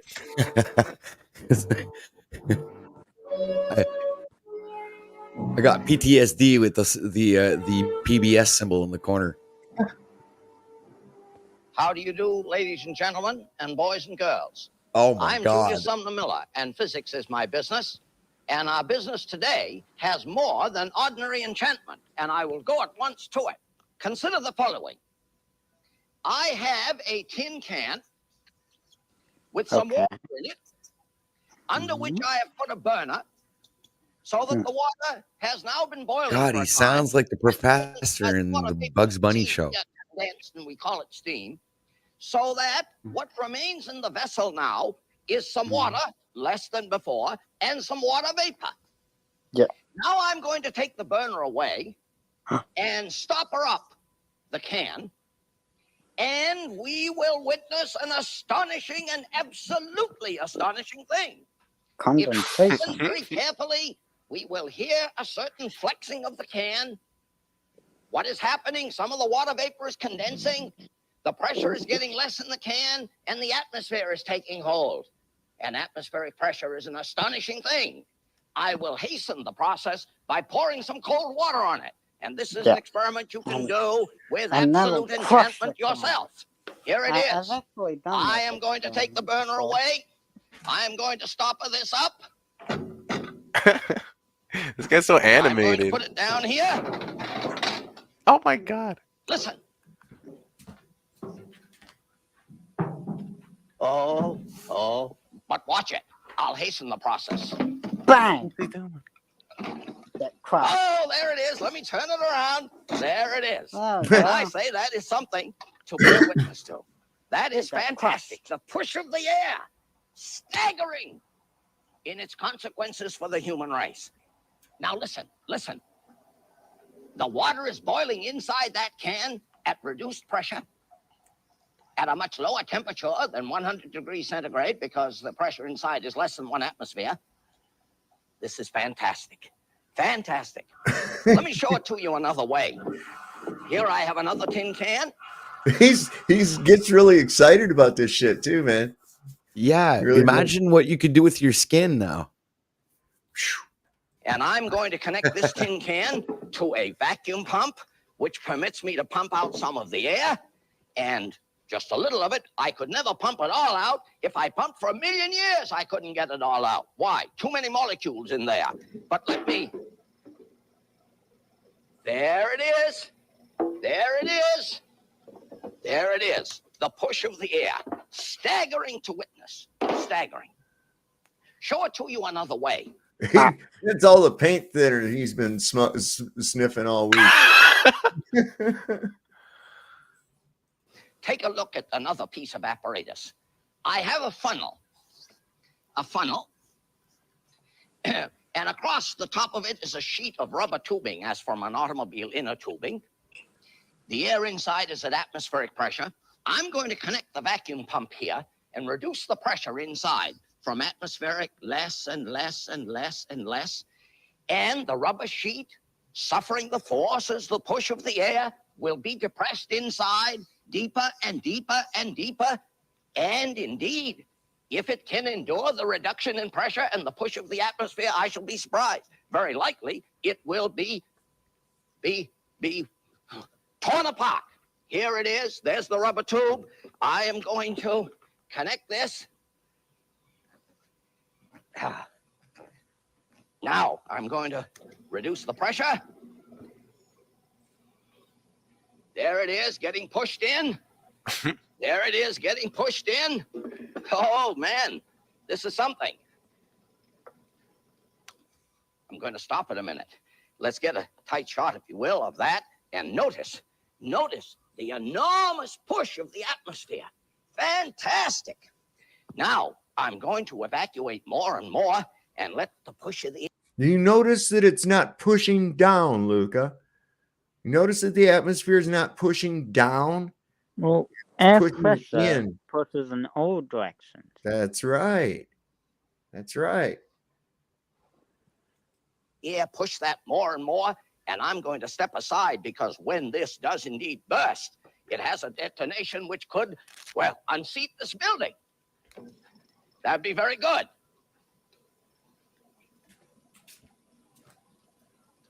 God, look at that thing's really going in there. That's stretching the shit out of that. Kaboom! Oh, I like to do this once in a while because it adds to the drama of the matter. It adds to the drama. Oh, there it went. There it went. I hadn't expected it, really. But notice the enormous forces of the air. How enormous? Well, only about 15 pounds per square inch at sea level. Let me remind you of the consequences. The ordinary human being has about 3,000 square inches of surface. 3,000 square inches of surface. Anyway, he goes on to he just talks about the displacement aspect of it and that's on every square inch of your body. That's touching your whole body. Yeah. So, yeah, you're right. And I'm glad to hear you go with that, Luca, because the claim is that the air pressure is due to the downward force of the air due to gravity, but we see that that's not true. Well, it's when you're surrounded by air, it's like very, very incredibly less dense than water. Air is way less dense than water. Yeah. So being surrounded by, it's like it's kind of like being submerged completely in water, but instead of water, it's air. Right. That's what's going on. So the air is not pushing down on you; it's pushing in on you. Yeah, it's all directions. All directions. Okay. So if it's pushing in on you, that means it's not pushing down on you. If if air was pushing down, then when he turned that funnel on its side, it would have started trying to crush that into an oval. But it didn't. So that's a load of shit about the air being attracted by gravity. It doesn't work. He was changing the air pressure inside the thing, wasn't he? That's right. Yeah. And so the air on the outside was pushing in. And the easiest way for it to push in was where the rubber was at. It's going to take the path of least resistance, right? Well, yeah, that would be the easiest path. Yep, it's going to take the path of least resistance. So no matter which way he turned that thing, it still affected the rubber, even sideways, not pushing down. Yeah. So there was no downward. Which way he turned it? So there was no downward pushing of air. You have no, matter and which you direction. remember the guy in the vacuum chamber, right? The little Superman figurine. Oh yeah, it got heavier when the weight was Yeah. removed, when the air So was when they removed. removed the mass of air from the chamber, the object actually got heavier. So what's Yeah, going but on there? that was due to the elimination of buoyancy. Well, yeah, I know. So how can something make you buoyant if it's pushing down on you? That's bass backwards. Yeah, but remember what I said before about, the air is like a very less dense than water, and when you're submerged in water, Yeah. it and have a But bucket. there's supposedly a downward force of air. Yeah, but if you have a bucket, Well, if there's a in downward water, force of air and I remove that downward force, how can the object exert more force onto the scale? it's like when you have a bucket full I of know how water. buoyancy and density work. I'm trying to figure out where the fucking downward acceleration of the air comes into play. But notice how, if you have a bucket full of water, it's very heavy. But if you submerge the bucket in water, then it doesn't weigh it anything. becomes very light, even though it's full of water. Right. Yeah, I know. Buoyancy and density. I understand. Yeah. Neutral buoyancy. Absolutely. Right. So no downward acceleration of air. So you So you no agree downward that buoyancy is acceleration a of, thing. no downward acceleration of air. We just showed that. Right. And isn't it in somewhere like there was an experiment where they had thrown like a tennis ball and a bowling ball, and they were all both descending at the same speed. That's true. They accelerate towards the Earth at the same rate. That's true. Right. All solids, Right. which is why I'm still trying to wrap my head around fully understand how things fall down. And I find that I find solids way more confusing than liquids and gases. Like, because I have a question, Sovereign. Like, what? So if you say you have a vacuum chamber, and one half has, and you open up the door, and the whole thing neutralizes and to have equal pressure throughout the volume. Sound right? What if I asked you, why does gas do that? What do you say? Because they're not bonded. They're the molecules of gases are undergoing which are called perfect elastic collisions.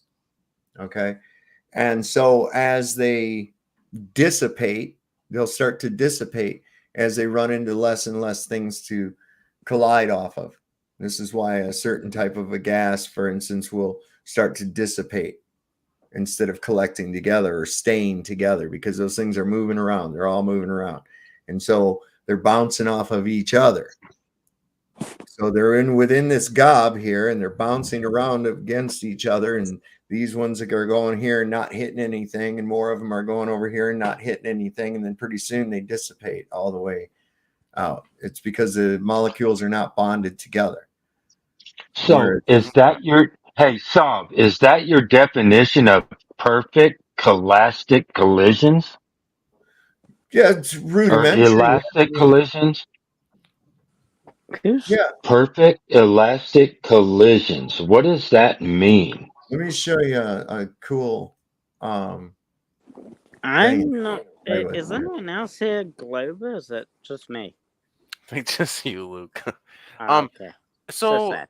when we say, like, in the global world, we say a vacuum, and we say that's basically like a volume without any air, any matter in it. It's privation of Technical matter. vacuum. It's privation. It's a privation of matter. It's as close as a vacuum as you can get.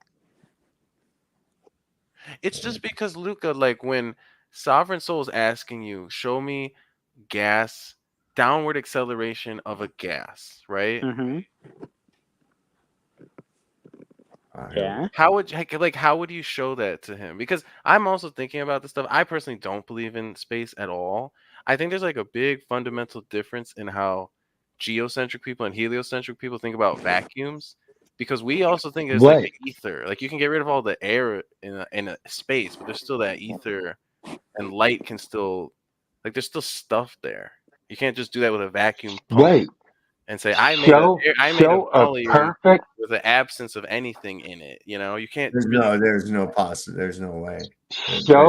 show a perfect lactation or whatever of collision.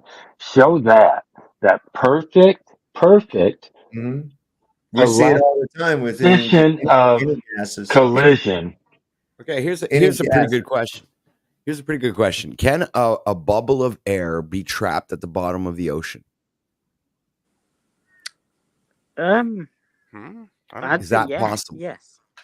Well, then you have your answer to where we're living, you know, in a sense. Right. In the private chat and also in the regular chat, I put in, it's a really fun, cool toy to play with. You want to learn about gas properties. It lets you play with two different densities of gas. Like you can heat it, cool it, expand the volume, decrease the volume. There's a whole bunch of cool shit you can do. And you can kind of understand what's going on with these gas particles. Does it take? Can you add any other forces to it? What forces would you add to it that would be applicable? Gravity? Show me a gas law that uses gravity. None do. There you go. So there's your actually- answer. Why would you have wait. one if none are ever used? No, I think a couple do, but most don't because No, none my do. God, None Luca. do. None do. Why would they?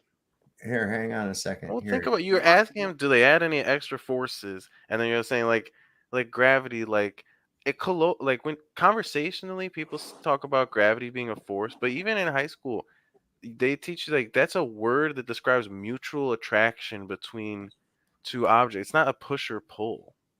Like, so what are you even asking? You're asking, can you add the force of gravity in this like computer program about gas laws? Like, what the fuck are you talking about? I don't Well, think so. it's a It's so weird. most gas laws. Why would they use gravity? Because gas laws are gas laws. You tell and me. Gravitational laws are different. So gas Well, laws. if gravity affects them gases, into account. Luca, if gravity affects gases, why isn't the gravitational constant included in any gas laws? Well, why would it be? Right. Well, why wouldn't it be? Heat is the only thing that affects gas is heat. Heat affects it, not gravity. Only Right. heat would affect the gas. Heat, Right, cooling. because the gas will change its molecular structure all depending on its temperature. Oh, did you guys hear Sean Hawkins doesn't have a channel anymore? Who the hell's Sean Hawkins? I don't know. Good. That's exactly. Hey, there's Flatsoid's perspective. Exactly. A bunch of people in here. Logical observations. Bill Wall. I didn't shout out my people here, man. Oh, hi. I saw this the eclipse, and it made me crap my pants. Is with us here tonight. Jono Edwards, Anson Howard, of course. Let me see who else I got up in here. Kevin Barber's with us too. Chaos Code, Quasar. Let's see. And as I'm going to call him out as I see him, Chicago Cubby Bear. Jeebus Crisp is here. That's what she said. I saw that. You nut. Julio Lua. Good to see you, everybody. Yeah, no, that's the reason they don't. And look into the private chat right there. And also here in the regular chat, I put a link to like all the gas laws. So you can go ahead and see if you can find one where they use gravity for anything. And they don't. The reason they don't is because even if gravity existed, it has no effect on gases.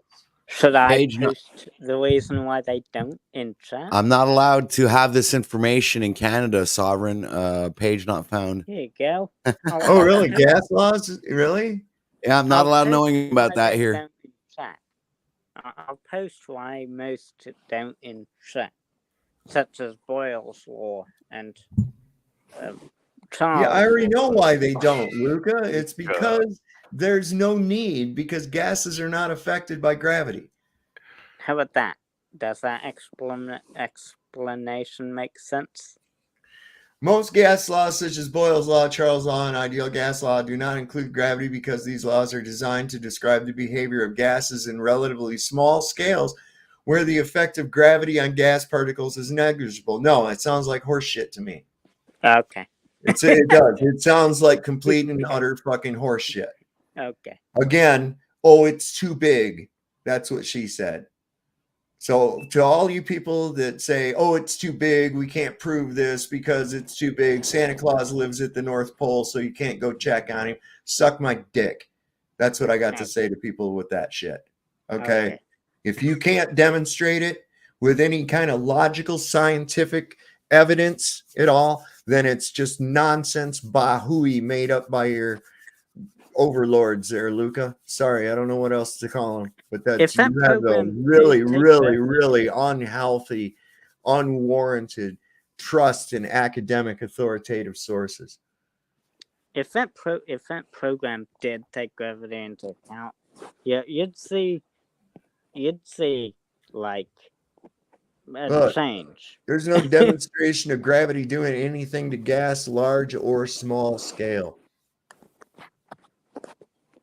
Oh, was that flat sword? Yep. Hello, flat sword. Yeah, man. It just doesn't happen, bro.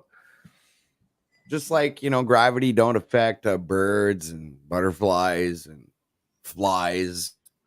A fucking bumblebee. Now that's something amazing. They can fly straight through a wind. Doesn't affect their course or nothing. They create like this little vibrational bubble around themselves, man. Well, actually, I've seen that many of them get blown by the wind. You sure you have? Sure you have, Luca. Yeah, you probably have like 3 trillion bumblebees. Yeah, that's like your pastime. Shut the fuck up, Luca. You'd say, if I said shit tastes nasty, you'd say it tastes like strawberries. I swear to God. Jupiter. Yes, what is Jupiter? How could Jupiter be a gas giant? Once again, I challenge anybody to demonstrate to me gases forming together for any fucking reason whatsoever. Any reason. Jupiter is Peter in the Bible, guys. Gravity. Think about it. No, we already determined, Luca, that gravity doesn't have any effect on gas. You just keep saying that because you're stuck on it. It doesn't affect I've seen a bumblebee. I've been to the mountaintop, and I've seen a bumblebee get blown by the wind. Yes, there it is. Hold on. I've walked on the rice paper and blown by the wind. What, Luca? Hold on. Why wouldn't gravity have no effect on gases? Why wouldn't gravity have Why no would effect? it? Because gas has mass. So what? Because gravity doesn't exist. That's why it doesn't affect gas. How do you measure the mass? This is a question I would. How do you measure the mass of a gas? Yeah. Because you're using mass. Like you can't do the pressure. That's a force. Right. Like, you can measure the pressure, but not the like. We can measure the weight. There is no mass. Only if you contain it. Gas has weight. Only if you contain it, and it has to be at a pressure higher than what's outside of the containment. Yeah, like describe the process, Luca. Like, how would you even do that? Scuba tanks. How do you know that you're not weighing the? Because when it's full of gas, it weighs more. Yeah, but isn't it only if the pressure inside the tank is more than what's outside the tank? Yeah, and the gas is up. Yeah, that's the only time it's going to have a weight of the air in there. And here's another thing too, right? Why are you having to use a tank? Well, it'll be very hard to almost impossible to measure That's gas right. weight without That's one. right. You have because to in build up order the to pressure have to be a- able to have access to the air and the pressure coming from the tank. So obviously you have listen, to here, have a it's this buildup. simple. It's real simple, man. It's real simple. Yeah. Okay. In order to Oh. have a volume of gas, it must be contained. Okay. There's no other way to have a volume of gas. Because as I pointed out, there's this thing called dissipation due to the elastic collisions of the gas molecules. Okay. Yeah. This is why a Right. fart doesn't stay hanging there all day and night and 10 years later. Okay. It dissipates. Why? Because of the free expansion of the gas molecules. Okay. Right. And if you relate to what Sovereign's saying right now, if gas needs containment, then we live in a contained environment. We live inside of a container. Well, I'd say contained environment, not a Because how else would you want the gas, to stay where it is? Like the oxygen that we breathe is another form of gas. So it's like, how would you want that to like be here if we didn't have some sort of containment around us? Thus, we do. firmament. I'd Firmament. say a contained environment, not a container itself. Well, wait a second. Is Earth an open or a closed system? It would be an open system. Can't. Then how would we? Then how could we? Now, where would you? How would your? If it was an open system, your gas would dissipate into nothing, and then how would we breathe? Well, normally it would. Well, of course it would. Normally in fantasy land, it doesn't. But we have a container of sorts, don't we? No. Yeah. What is That's the literally what is your the belief? container? There's no container. You're probably not going to like the answer to this, but the container. Well, if you say gravity, then you've not been paying attention because you've still not Gravity. You've not been able to demonstrate air having a downward acceleration due to gravity at all. You've not been able to do it. But you've never been able to demonstrate your firmament. Do I have to show you? Hold on, wait a We second. just did, just by pointing out the fact that gas needs a container. If I'm sitting in front of, if I'm sitting down to eat and I'm eating a fillet of fish, okay, a nice big piece of white cod, right? Do I have to see the fish in order to know that fucking meat came from a fish? No, I don't. I don't have to see the fish. I don't have to see the fish. Okay. I don't have to see the fisherman that caught the fish. I don't have to examine the net that caught the fish. I don't have to know any of that because I have fish in front of me, cooked and breaded, and it obviously came from a fish. An AI fish. Now put that logic. Quacks like a dog, walks like a dog. Probably a dog. Gravity. But well, we already know that gravity has no effect on gases. Yeah, you're looping, Luca. We don't need to know everything. Whoa! Wait a second. What about cannot postulate physical impossibilities and then just go, well, we can't know everything and claim all the bullshit we do, because now we got to look at this impossible sun, which is supposedly this huge 836,000 mile diameter ball of hydrogen that somehow collected for some reason. That's burning in a place that has no oxygen, and usually fire needs oxygen to fucking function. So I mean, that's another thing. Luca, that's not what we say. Luca, you got what you wanted. You changed the topic and you said to Sovereign Soul, prove the firmament. When we were asking you for a proof of a container with a gas without a container, you keep being sneaky with your language and switching between container and saying a system that contains gas or whatever. Yeah, we know what you believe. You believe in space. You don't believe in a container. Sovereign Soul got you to admit you can't have gas without a container. Gravity, you know this in your heart, but you won't say it. You literally said it on accident because Sovereign Soul had to force you to say it. Now, gravity contains our atmosphere. Wait a second. No. Oh my God! You No, got to it be doesn't. fucking Go back. kidding Wait. me! Luca. So you do have a demonstration of gravity containing gas, or a volume of gas without a container? You've got evidence of this. You can show this. You can demonstrate this in repeatable, Yes. demonstrable experimentation. Yeah. Okay, go ahead. Well, step one is to know that gas has mass. Okay. Step two is to know that gas has weight. Okay. And step three is to know that mass attracts mass. Okay, so that's a really cool postulation. That's a really cool hypothesis. Now, what would be the next thing that you would have to do? Experimentation. Cool. So now show me demonstrable, repeatable experiment that will of air having a downward acceleration due to gravity. Now, why wouldn't the Cavendish experiment work here? Did he hang air? Was Cavendish hanging fucking balls of air? But shut up about fucking Cavendish. Was he hanging goddamn balls of air? Yes or no? No.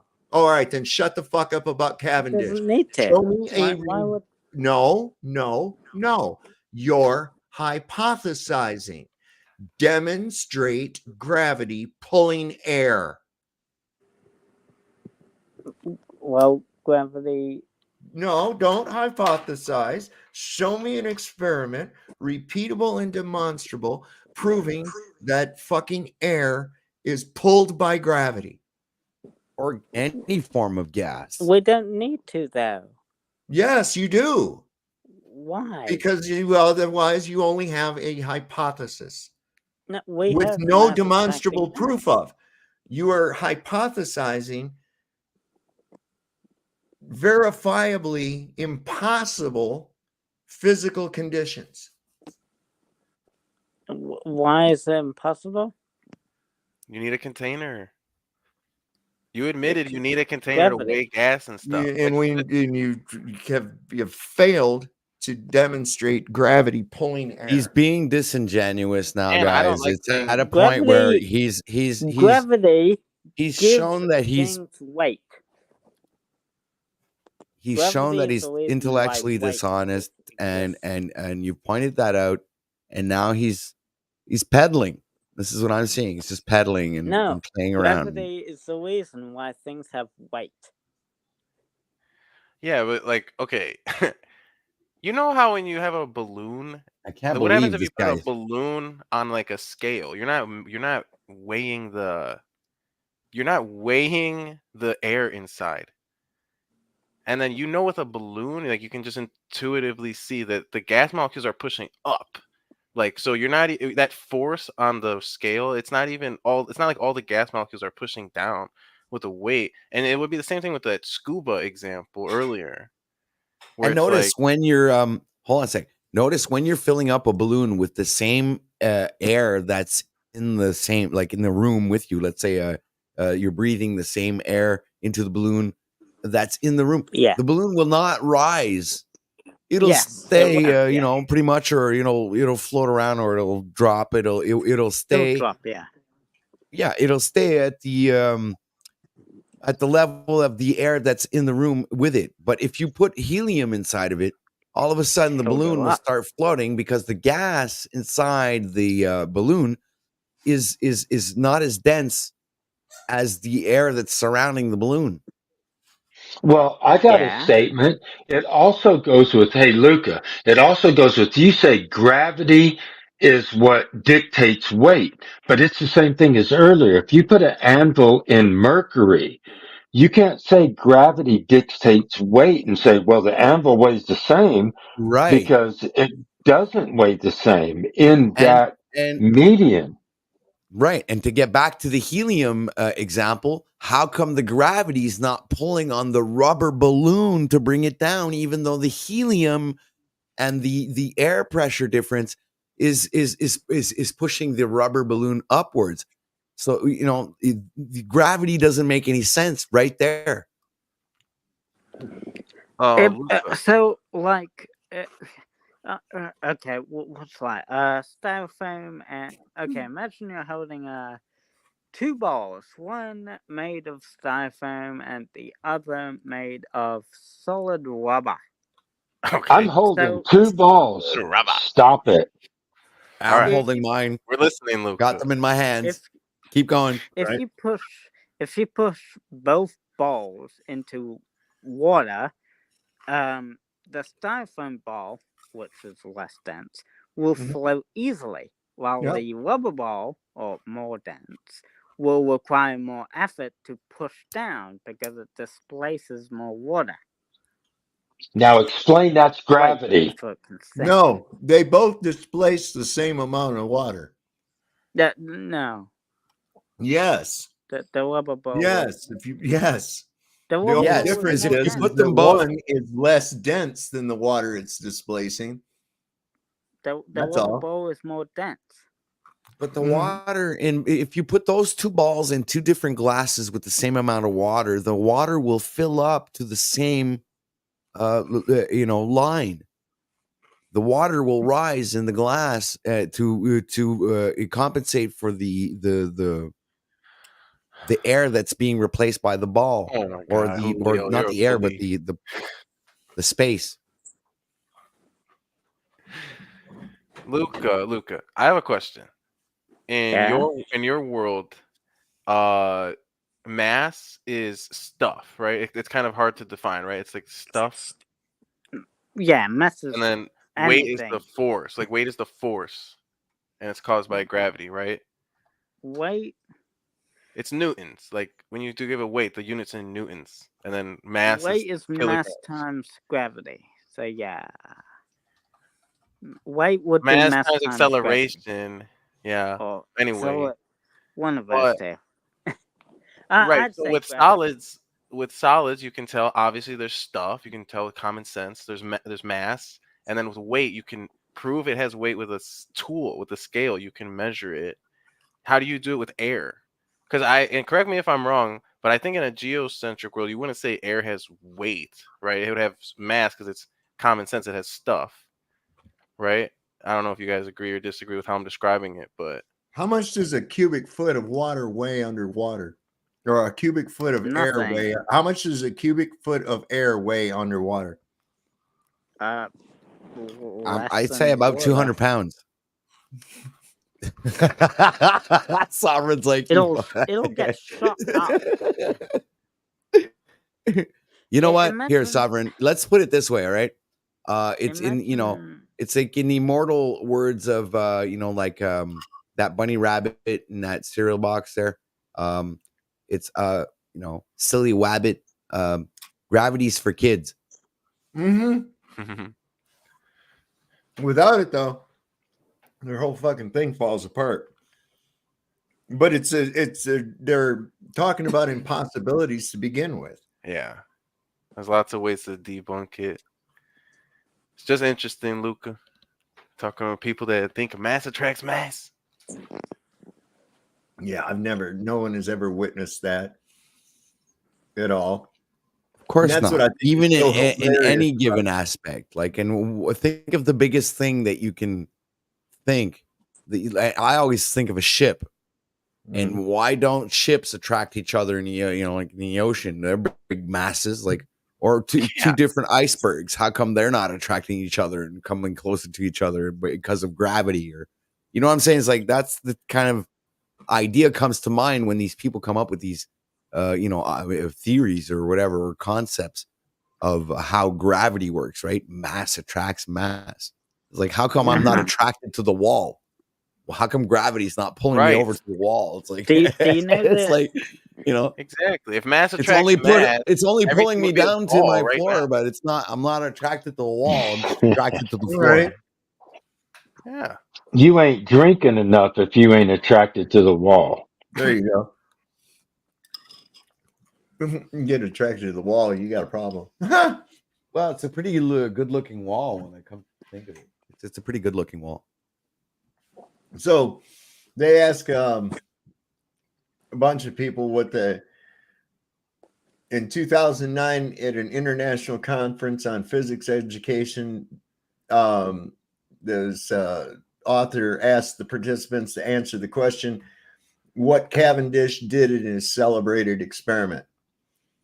And the optional answers were found the mean density of the Earth, measured the gravitational constant, calculated the mass of the Earth, or all of the above. Which one was it? A lot of people said the most popular. None of the above. The what? None of the above. None of the above? Okay. Well, it says the most popular answer was the second one, measured the gravitational constant, but that was wrong. The correct answer was A, not chosen by anyone, found the mean density of the Earth. So there's a bunch of his documentation of this. He did determine the mean density of the Earth. He did not determine the gravitational constant. He did not calculate the mass of the Earth. So, and he certainly didn't show air. I won't deny that was the original point of the experiment. Yeah. Right. To determine the density of Earth. Yeah, that's right. Mm-hmm. But let's. Do you know the formula for Newton's law of universal gravity? Wow, you can make a formula for like how big Harry Potter's wand is. and this formula would be the reason why you're not attracted to the iceberg, or the iceberg's not attracted to another iceberg, and stuff like that. Yeah, but it's not based in reality. But it is. No, it's not. It's created from a presupposition. No. No, yes. It's What do you created mean, no? from a presupposition. No. Well, yes. we can observe it to be true. No, you can. Yeah, because it was already. They just said, "Oh, we'll just make a formula around this." How the fuck are you gonna figure out the density of the Earth when you don't even know what the fuck it's made out of, man? You probably don't even know how big it is. Yeah. Right? We can use what First of all, with the equations that they gave us just to measure curvature, right off the bat, you have no fucking idea what the size of the Earth is because it's all wrong. Eratosthenes. Dude, that's another one. That was not measuring the. Holy shit. That doesn't prove the Earth was round. That was assuming the Earth was round and then doing a bunch of math. Why do you guys do that? It worked there. No, it didn't. Where'd you get your R value? Where'd you get your R value at? Right. Well, that's what was determined. No, how? How was that determined? With sticks and shadows. Well, no. God. Oh, you gotta go be into it a little bit kidding more. me, man. With sticks and shadows, guy. Come on. Dude. Yeah. Okay, whatever. As long as Lucas got two balls in his hand, he can figure everything out. Add a third well with two sticks. Yep. Luca, but you know that, right? That experiment, like, first step one, you assume it's round. That experiment works as well as on the flat Earth model as it does at the globe model. So that it's stupid. Well, it wasn't anything either way. There was already evidence for right. It doesn't prove anything either way. Exactly. All right, Luca, what assumptions were made with Eratosthenes? He assumed the Earth was a sphere. Because there was evidence first. Where was the evidence of that? Evidence of what? What I know evidence? what Google says if you the Earth being a sphere. Yeah, Where was right. the evidence Google of would that? say Hold on, I have both over the Google ready to go, horizon man. and What's the Polaris. question? What was the question? why did the ancient Greeks supposedly assume the Earth was round? If you Google it, it says because boats over the horizon and they couldn't see Polaris if you keep going south.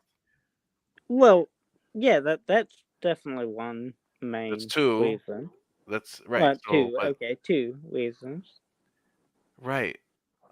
Like we're saying we don't think it's round, and then you keep saying, what about this math problem where we first assume it's round? Why are you doing that? And we assume that the sun is very far away. And we assume that it's very large. And we assume that the sun rays are parallel.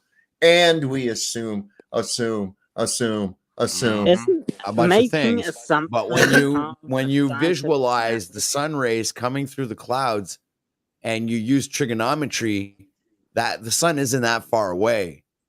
And you can easily use trigonometry to figure out how far the sun actually is from the point that you're at with the angle of the freaking sun rays. It's not that complicated, right? Making assumptions is part of the scientific method. That is, yeah, but wait a second.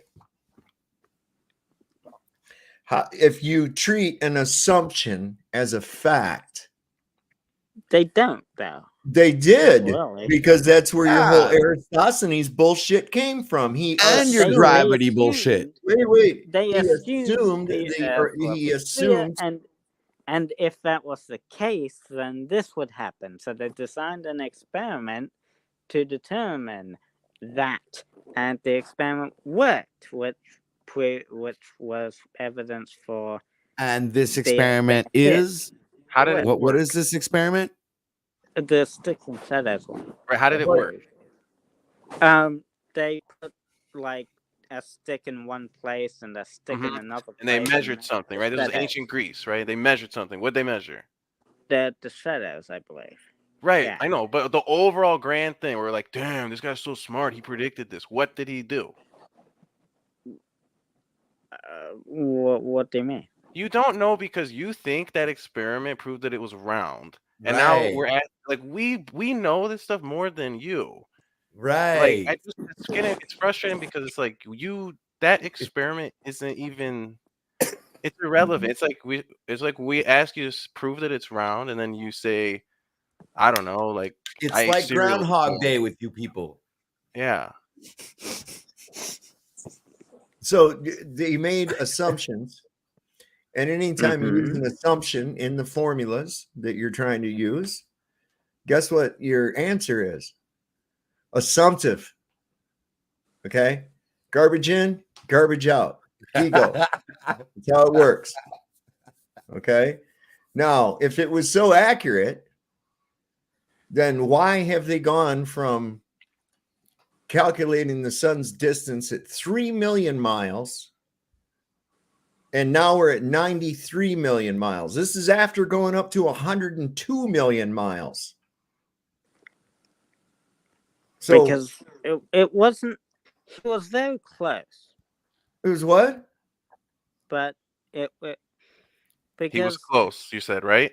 Close? Only off by 90 million? Also, no, it wasn't like that. They used a different model back then, though. Well, so what? Is that how did they calculate it then? What do you mean model? We don't live in a fucking model. We live in reality. No, well, that's also that's subjective, all right? No, I'm serious. Yet We to be don't live in a proven. model. Nobody really knows that we live in reality. We could be living in a simulation. That's a whole other conversation. Yeah, that would be. Luca, so I'd have no way to debunk that. Luca, you think that this ancient Greek guy Eratosthenes, that he I guess you could say he calculated the Earth's circumference like almost real accurately, right? And that's why it's so impressive and stuff, right? Yeah. Right. Okay. So so now you're saying now in modern times we really know the circumference, right? Like we're even more accurate than Eratosthenes. Okay, how'd you figure that one out? Well, we have better. Technology's gotten more advanced.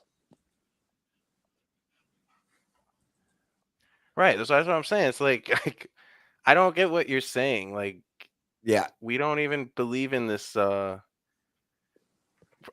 we would want to, like, step one would be start remeasuring things, like go to the supposed South Pole, see things. Like, you guys are against us even double checking who's right about the cosmology.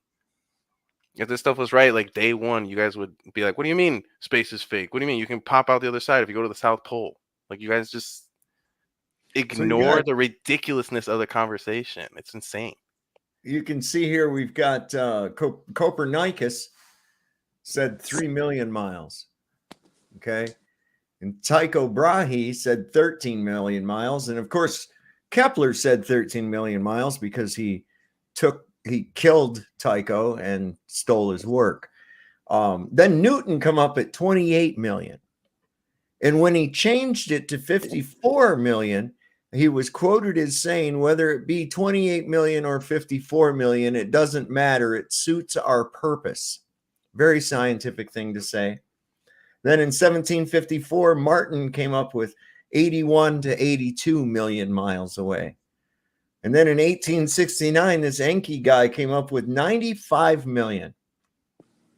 Then later, another guy comes up with 104 million. And then finally, they settled upon 92 to 93 million miles. So that's only 100 million miles difference.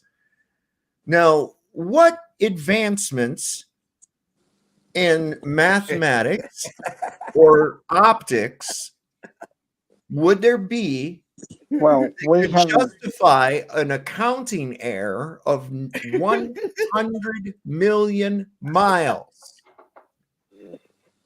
Well, we have an elliptical. This is orbit. where people. Oh my God. Sovereign. Wait, before you answer, Luca. Okay, this is where people trade in common sense for absolute insanity, right? Okay. Yeah.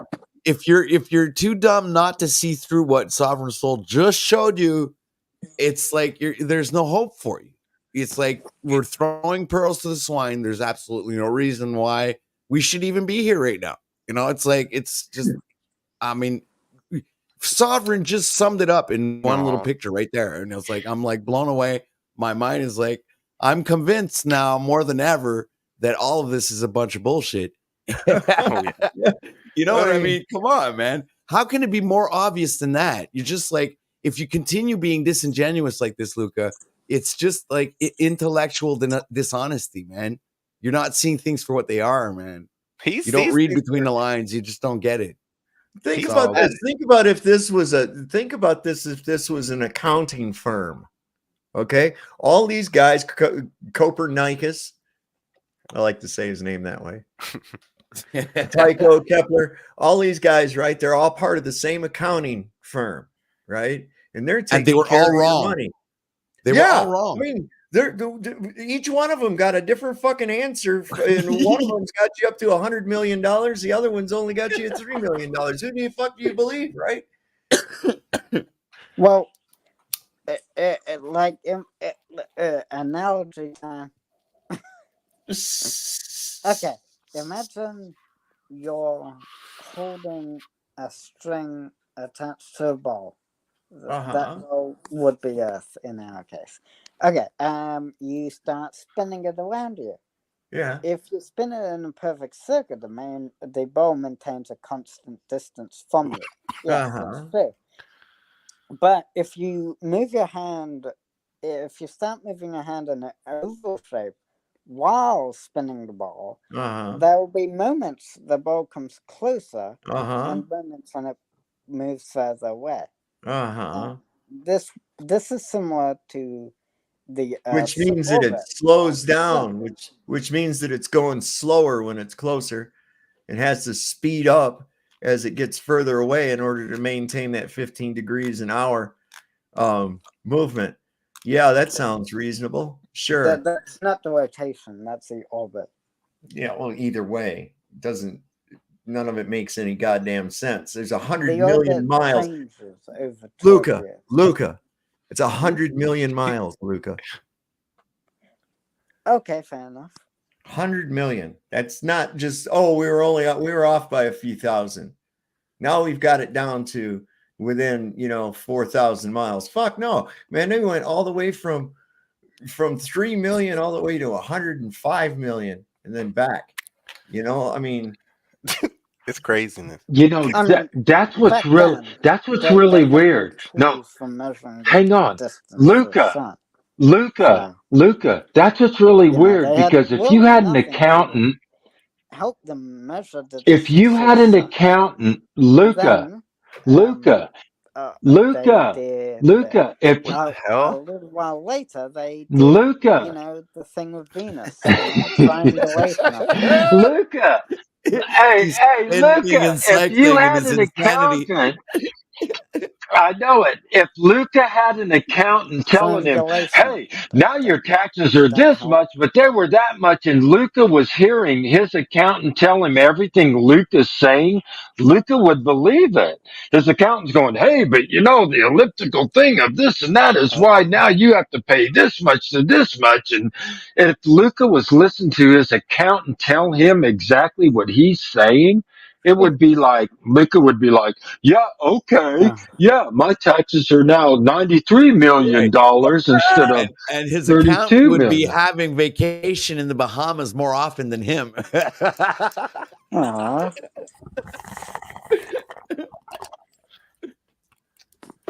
come on, bro, you're making excuses. Making excuses and they're lame. I mean, none of them hold any water. They're really lame excuses. Balls on strings swinging around your head and shit. Come on. Why do you have to have the string? Oh, that's right, because it'll go in a linear direction if the string breaks and it'll fly off and hit something and break a window. That's why. You not understand. I don't, wow. Some of the impossible shit you got to believe. Do you believe in cartoons? I mean, do you think that if a roadrunner runs through a rock wall, that it'll leave a shape like the roadrunner? I mean, well, if it had enough force, then yeah, it would, I guess, but no. Wow. Have you ever shot a gun, Luca? Yeah.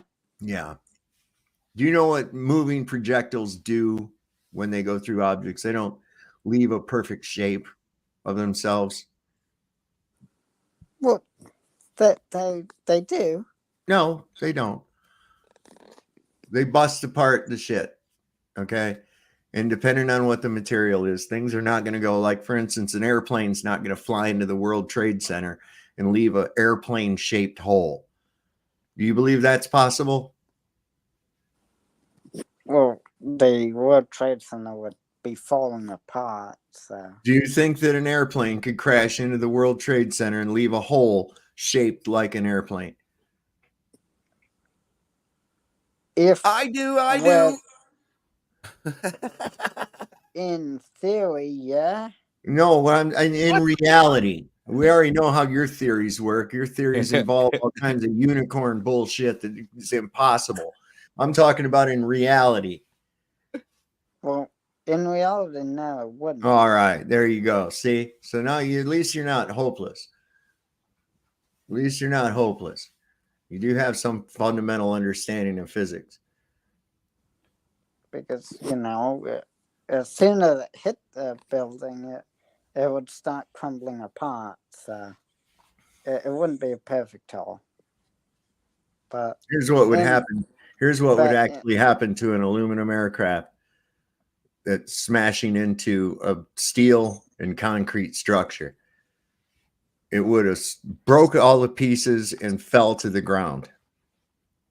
It would not have penetrated the building. Sovereign, so I haven't looked much into what do you think caused those two big red explosions for the Twin Towers in the beginning? Like I have those were a distraction. I think it were just explosives.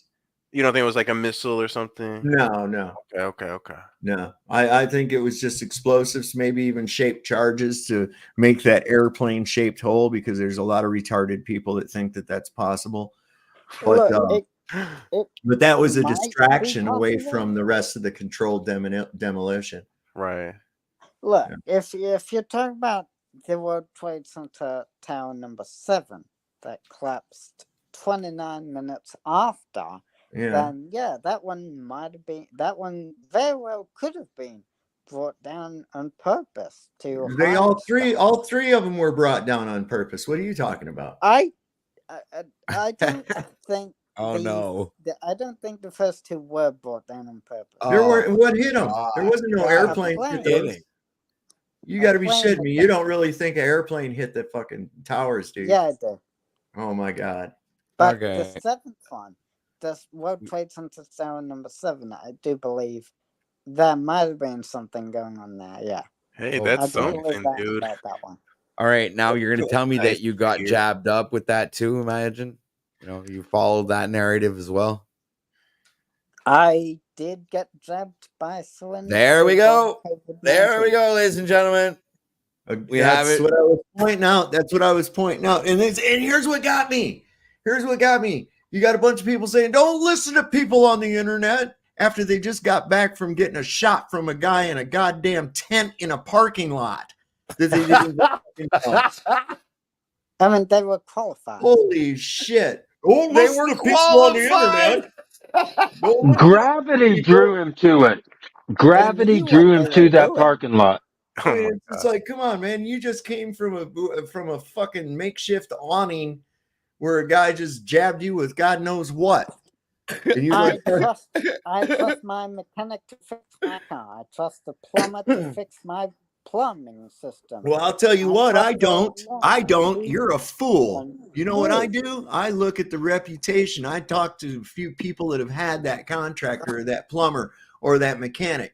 Because just because somebody's a plumber or a mechanic, does that make him an honest person? Like, obviously, you'd look at the star ratings as well. Like, I do that too. Obviously, you would. Well, there you go. Look So at, why like, do the you automatically just believe some motherfucker come on TV and tell you some shit and you already admitted that you believe them because they told you that the guy's got a degree or a PhD or some other nonsense, and that's good enough for you. Why would they lie? To make fun of you? Oh my god. Oh my god. Do you not know about the depopulation? Watch, Sovereign's gonna throw himself out the window, guys. Come on, man. Stop it, Luca. Okay, maybe so I'll tell you this. What? There might be Let me just ask you something. Let me ask you something. Luca. Let me just ask you something. I'm just going to put this on a real fundamental level. Maybe you'll kind of understand it. Why would they lie? Let's see. Were those jabs free? Yeah. They were. So the companies just put those out there out of the goodness of their hearts and gave them away to everybody? Is that what you think? Well, obviously the government was. Obviously, they were getting paid by the government. That's right. So they were getting paid, right? Yeah. So the company wasn't just out there giving that shit away for everybody to have because they were nice and then they care about humanity and all that, was it? Well, doctors should care about people. Well, I'm not talking about what should be. I'm talking about what is. Right. I'm talking There's about a what difference is. between your imagination and what's really happening. So, do you think that there could possibly be a profit motive? Not for there? all, but for some. Not for all. Not for all. You don't think it was highly suspect that hospitals received a certain amount of money for diagnosis and they received even more money if somebody got put on one of those ventilators? And then if somebody died, they got paid another amount of money? You don't think that was kind of suspect? They didn't make any money off that? You can't Right. You didn't find it suspect that they had commercials on the radios manipulating people and telling them if they didn't go get jabbed up that they weren't allowed doing shit like going to the movies or going shopping or whatever kind of activity that was not allowed as a free human being to conduct as wait a second. Let me just man get on the this land. straight. So you think, Luca, then you think that whole thing it was just out of the goodness of their hearts, of the saintly people at Pfizer and these other companies, because they care about humanity so much, that they put asbestos in the baby powder is how much they care about humanity and shit. Right. They put And you fluoride really in the believe water. that that's what they did? Do you really believe that that's what went down? That's why all that took place? You can't think of one fucking motive why they would lie to you about some shit. Really? Yeah. Why would they put fluoride in toothpaste, and why would they put aluminum in fucking deodorant? There's a lot of questions that could be asked, you know, but people just don't. Isn't- They go ahead and buy the products and use them, and then they go see doctors because they feel fluoride- ill, fluoride just and because of the aluminum- products that they've poisoned themselves with, right? And then they start asking themselves, "How come I got cancer?" Oh, well, sorry, we just like bought the products that made you. Look, Patrick, here's the thing, man, and we've got this Food and Drug Administration that you know that these people are looking out for your best interest. They would never take a suitcase full of fucking money to approve something, would they? That would be just, oh, fuck, no. How dare you offer me a big suitcase full of money to approve your bullshit out there? CEOs are uncorruptible and unbribable, and you know, So there's no forthright corruption and at all honest. whatsoever. I mean, we They're always live so under a forthright. righteous, Yes. dictatorship. Yeah. I mean, fluoride and aluminum can be both of them can be found in apples as well. So There's a Do you difference know between why? Do you know why? Why? Because they put the fucking shit in the water, dumbass. What do you think the trees drink? What do you think the apples come from? What are they spraying up above us that's coming down all over the place? Of course there's going to be fluoride and aluminum in a fucking apple. You think it's naturally occurring? yeah, but I'm just saying that fluoride and aluminum being present in the vaccine is not evidence that it's bad for you. Because Nobody said anything about it being in a vaccine. I'm No. talking about it being in everything. But if aluminum deposits in the brain are one of the major causes of fucking Alzheimer's. Yeah. The amounts, though. Why have any? How the fuck did they get there in the do you first have place? any? Yeah. Hey, well, a little bit of shit wouldn't taste too fucking bad. So it'd be all right to have just a little nibble of a turd instead of taking a great big bite, right? That's your thinking? That was pretty funny. I mean, that's the type of thinking you're talking about there. Why do we have it at all? Oh, it's only a little bit. It's only a little bit of deadly poisons and shit. Don't worry about it. It's healthy. No, it's not healthy. But too much can kill you. Tell me how it's healthy. Fluoride is the main ingredient they use for rat poison, dude. How is Prozac. that? How can that be healthy? It's in Prozac too, man. Fluoride isn't toothpaste. They even tell you when you brush your teeth not to swallow the toothpaste. You know? Yeah. Call poison control. Why? For real? Oh, God. Come on, dude. You cannot be that fucking all in. Because it's for your teeth, not to be No, swallowed. it's not. There's no clinical evidence of fluoride doing shit for your teeth. What do you say? Show me it. Find some clinical evidence of fluoride being healthy for your teeth. Okay, I'll look up some clinical evidence. There isn't any. Yeah, work on that, bro. You might Let's be have a surprised. My goodness, man, he might wake up, Sovereign. He won't. He's all in, man. He's got people feed him shit to say. He's going to get AI to prove it. You put something from AI in the private chat, and I'll kick you the fuck off of here. Let's try it right now. Let's ask Google. Hey, Google, is fluoride good for the teeth? And is there any proof of which? On the website hsph.harvard.edu, they say, fluoride is a trace mineral naturally found in small amounts in a variety of foods. It is most recognized for its role in preventing and reversing dental caries and building strong teeth and bones. 1. Most fluoride is absorbed in the gut and stored in bones and teeth. Okay. Oh, that didn't help. Fluoride in my gut. Yeah, and it's stored in your bones and in your teeth. Interesting. So Do you ever now see ask people who got yourself them why your little? teeth fall out of your mouth. Yeah, listen, I'm all dentures. Ha, fluoridated water my whole life. Didn't do shit. Didn't do shit. It doesn't do anything. It's the main ingredient in Prozac, I can tell you that.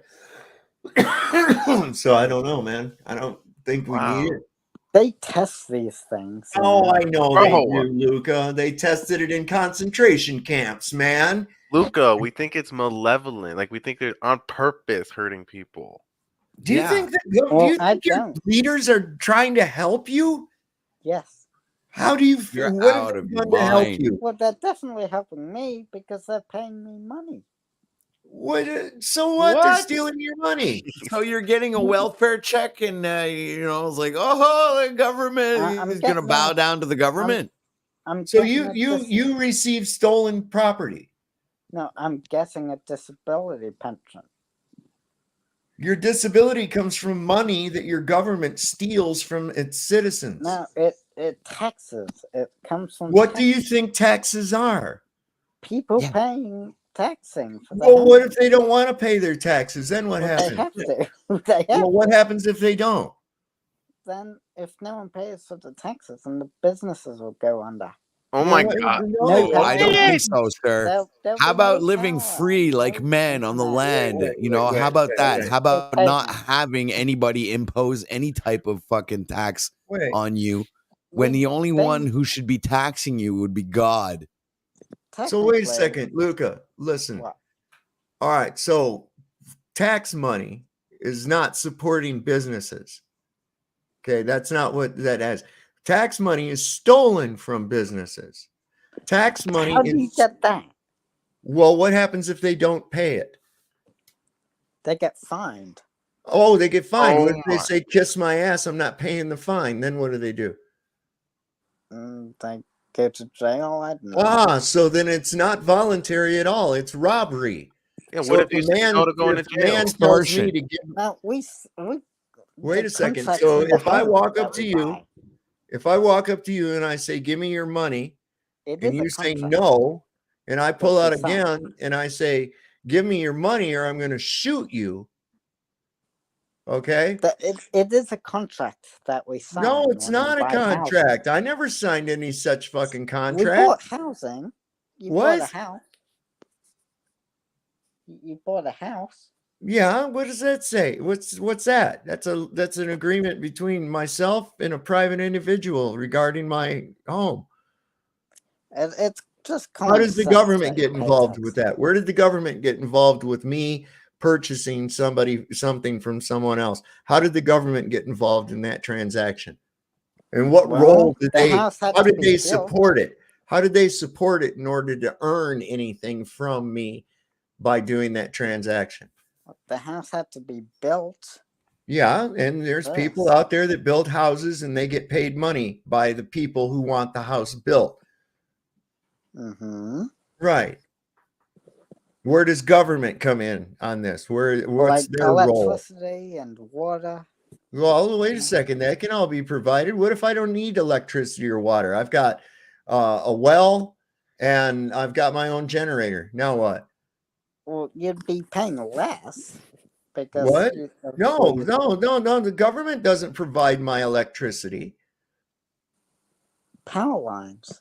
No, that's not the government.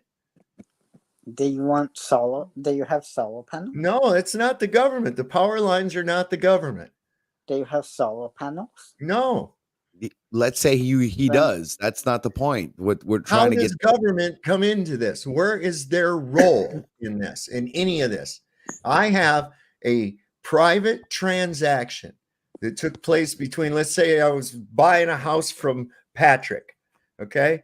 And Patrick says it's this amount of money. And I say, okay, Patrick, here is this amount of money. I give it to him. He signs the deed to the house over to me. Now, where does the government get involved? And why? The government throw in taxes. What are you talking about? Taxes, robbery. Call it what it is. It's robbery. Because Yeah, he's a sovereign. He's still indoctrinated with the overarching system that's overpowering his mind and right.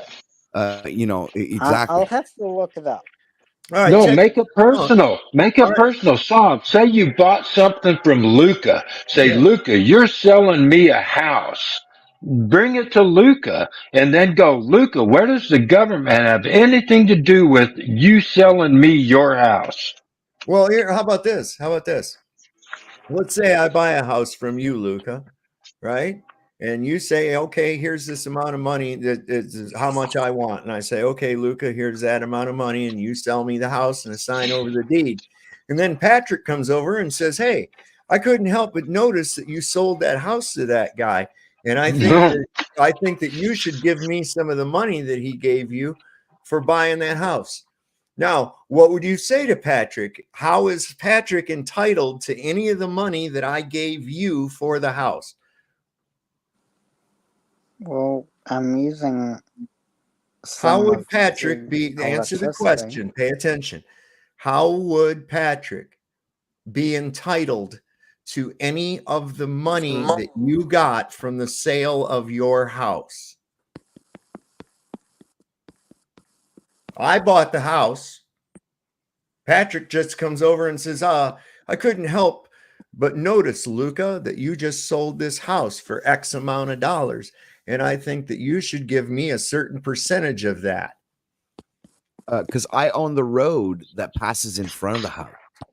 Yeah, and if you don't, I'm going to throw you in jail. Right. Or I'm just going to shoot you.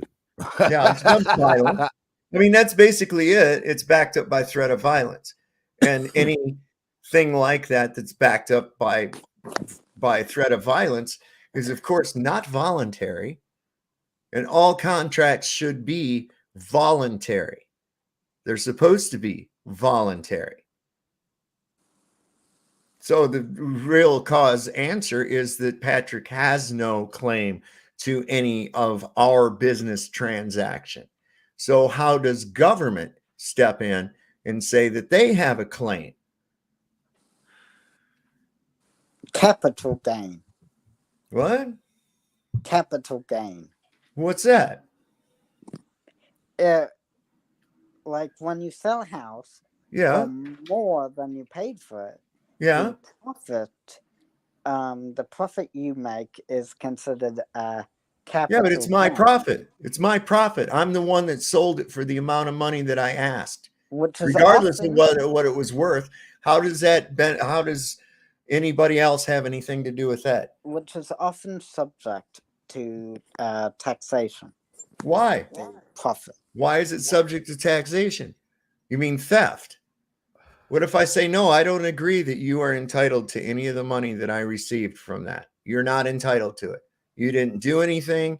You didn't have anything to do with the transaction. So I'm sorry, you have no claim in it, government. Then what do? They come and they exact violence on you, don't they? Yes. So it's robbery. So if you receive money that is robbed from other people, then you are receiving stolen goods. You are receiving stolen property. And you're just as bad as the person that stole it from them. The government makes things safer. What do you mean doesn't make things safer? Through the guise of safety, ladies and gentlemen. Through the guise of safety. How does that make things safer? Safer from what? Like looks to me like the only person the only ones that are threatening me are the ones that you say are trying to make me safe. Those are the motherfuckers that are threatening me. They're the ones stopping you on the road, depriving you of your rights, right? And taking your property from you and invading your homes with these special warrants that permit them to walk into your house with the permission of this other human being that just signed a piece of paper, and then these individuals show up at your house piece of paper, and all of a sudden they can walk in and do whatever the fuck they want. So you explain that to me, where your rights aren't violated over and over again every single day, right? So, yeah, you can't. It's all violence, every last bit of it. The message I sent in chat. There you go. That's capital. Well, yeah, I understand all about that. You get these services and shit, but I don't need them. Now what? I don't want them. I don't want your police force. I have my own protection. I don't need your fire department. I have my own protection. I have a company on standby that if I have a problem, I can call them and they'll put the fire out. Okay. And then I pay for it after the fact. Right. Got them on retainer.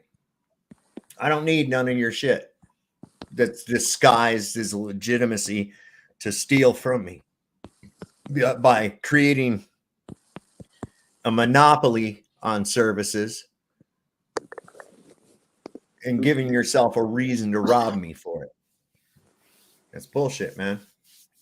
Well, if you're receiving that shit, then you're just as bad as the people that are stealing it. It's kind of mandatory, though. What? How's it mandatory? What do you mean? What's mandatory mean? Well, tax systems. Do you know what mandatory means? Participation is mandatory, so you have to. Okay, I'll go with that. So what I said still holds. You obviously don't understand what mandatory means. Mandatory if you're a willing participant of the system. Yes, well, I that's agree. right. A mandate is a strongly worded request that is only valid upon agreement by the requestee. In other words, hey, you, wear that mask on your face. I can say, kiss my ass. Okay, I don't agree to your contract. So that's what mandatory means. Doesn't mean you have to. This is a strongly worded request. Well, yeah, but some places during COVID wouldn't let you in without wearing a mask. Well, that's Therefore, because they knew that most of the people were too damn stupid to understand what a mandate really was. Wearing a mask would be mandatory in that case. Yes, and it was. Yeah. And it was. And what did I just explain was mandatory? What does that mean? Like, mandatory, you have to do it, right? No, you don't. You have to do it, or they don't let you in. You don't have to do it. No, mandatory does not mean you have to do it. Then they don't let you in if you don't do it. Well, that's then they're breaking the law. Okay, right. Mandatory means it's a strongly worded request that is only valid upon agreement by the requestee. That is from Black's Law. Okay. Now, what they did was coercion, which is illegal. So they coerced you into complying with the mandate by withholding services from you or denying you entry, which is a violation. So that's how that works. Well, actually, they can refuse service to anyone. Well, yeah, that's a private industry, of course. Yeah. Mm-hmm. But there again, it doesn't denote what who is this government and why do we have them? Where'd they come from? I didn't decide to have one. How come I have to have one? How come I have to have these assholes? What's going on with that? They fund goods and stuff. No, they don't fund anything. They steal other people's money and then fund things, whether they like it or not. That's called robbery. What if I robbed you? What if I robbed you at gunpoint and I took all your money? I wouldn't. All right, now let's hold on a second. I took all your money, but then I walk across the road and I buy you a sandwich from the Subway store and I bring it over to you and I give that to you. There you go. That's on behalf of me. Aren't I benevolent? I just robbed you, but look at you got a sandwich out of it. So that's what they're doing. Break your legs and then think you're going to be grateful because they sold you a crutch. Do you know how asinine thinking that is? Look, that's like debatable. Okay. No, it is. I know it is. It's because all that shit just is in your mind, bro. It's all in your mind. That's what the whole word means. Governo mentis. Control of the mind. Because you have to, in order to believe it, you gotta, it's a belief system. I mean, if I ask you right now, who's the government? Luca, who would you say? Who's the government? Well, since I live in Australia, we don't technically have a government. Do we? Oh, we do. Okay. We do have a government. Hold on, wait a second. Who are you talking to? Who are you with? Who are you with, Luke? My mom corrected me. Can you help in a minute? Yeah. In about 10 minutes? Yeah. I have to go soon. Yeah. Yeah, you have a government, but who is it?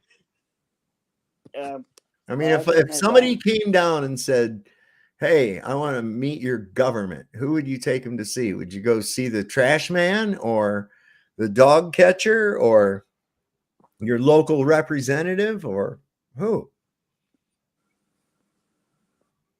I don't know. There you go. See, well, because it doesn't really exist. If I was him, I'd present them my mother because she probably governs everything. No, I mean, but there it is, right there. That shows you what you've got going on. It's probably located in Canberra. It's who? The government. I'd locate you to the Parliament House. The Parliament House? Who's in charge of that? The Senate. Yeah, but who's in charge of that? Isn't that a whole bunch of people? Isn't that like a whole bunch of people and they don't even agree with each other? So what? It'd be like taking them to go see a schizophrenic uncle, right? Well, Queen Elizabeth kind of died, so we don't really have. She didn't kind of die. Yeah, so we have nothing left actually to present to them. That's why they're looking for another one. I don't know who's got it though. Queen Elizabeth. Well, they got Prince Philip. He's King George now, I guess. Right? Do you know what Prince Philip? For Prince Philip to become king, basically his entire family line would need to die. So I don't see Prince Philip becoming king. And didn't they already coronate him? I thought they did. Did they? King Charles will be the one on the money by the summer. Yeah. Yeah, King Charles, not Philip. Well, I thought they were going to call him George once he becomes king. I don't know. Listen, their crap is Philip is dead. Yeah, he assumed room temperature quite a while ago. Fucker was walking around looking like Nosferatu for the longest time. Anyway, man, a scary looking bastard. But yeah, we're up on 3 hours. I think I'm going to cut it off. It's about late enough. That's good. Sounds good, man. It was an honor to meet you, bro. I'm also going to go. I got to go to sleep. Got work. Right on. Well, thanks for coming up, Luca, Larry. Bada boomba. Hey, and Luca, I like you a lot. People like you, Brenda, that they actually stay. I hate when rounders they just insult and leave. You're awesome. Thank you. You guys are all cool. I'm gonna go. I gotta go to sleep myself. Peace. Bye bye. Right on. Peace. All right, guys. All right. Well, you know what they say, Lord loves a working man. Don't trust Whiting and see your doctor and get rid of him. Let me know what you thought about the eclipse. Do you really think it's the moon? I certainly don't. And it didn't blind me. I watched the entire thing. No eye protection, none whatsoever. So maybe I just got a fine glassy thing over my eyes most of the time. So that's probably helps me out. All right. Well, good night, everybody. We'll see you. Don't forget to like, share, subscribe. Welcome to all the new people. Tried to get through. There's Renee Bernays has been here. Good to see you all. Jono, Saddlebum, all my people, Memorial Gardens, Mike Finnan. Good to see everybody. And we'll see you next time on Sovereign Soul Unchained Mind. Y'all be good out there.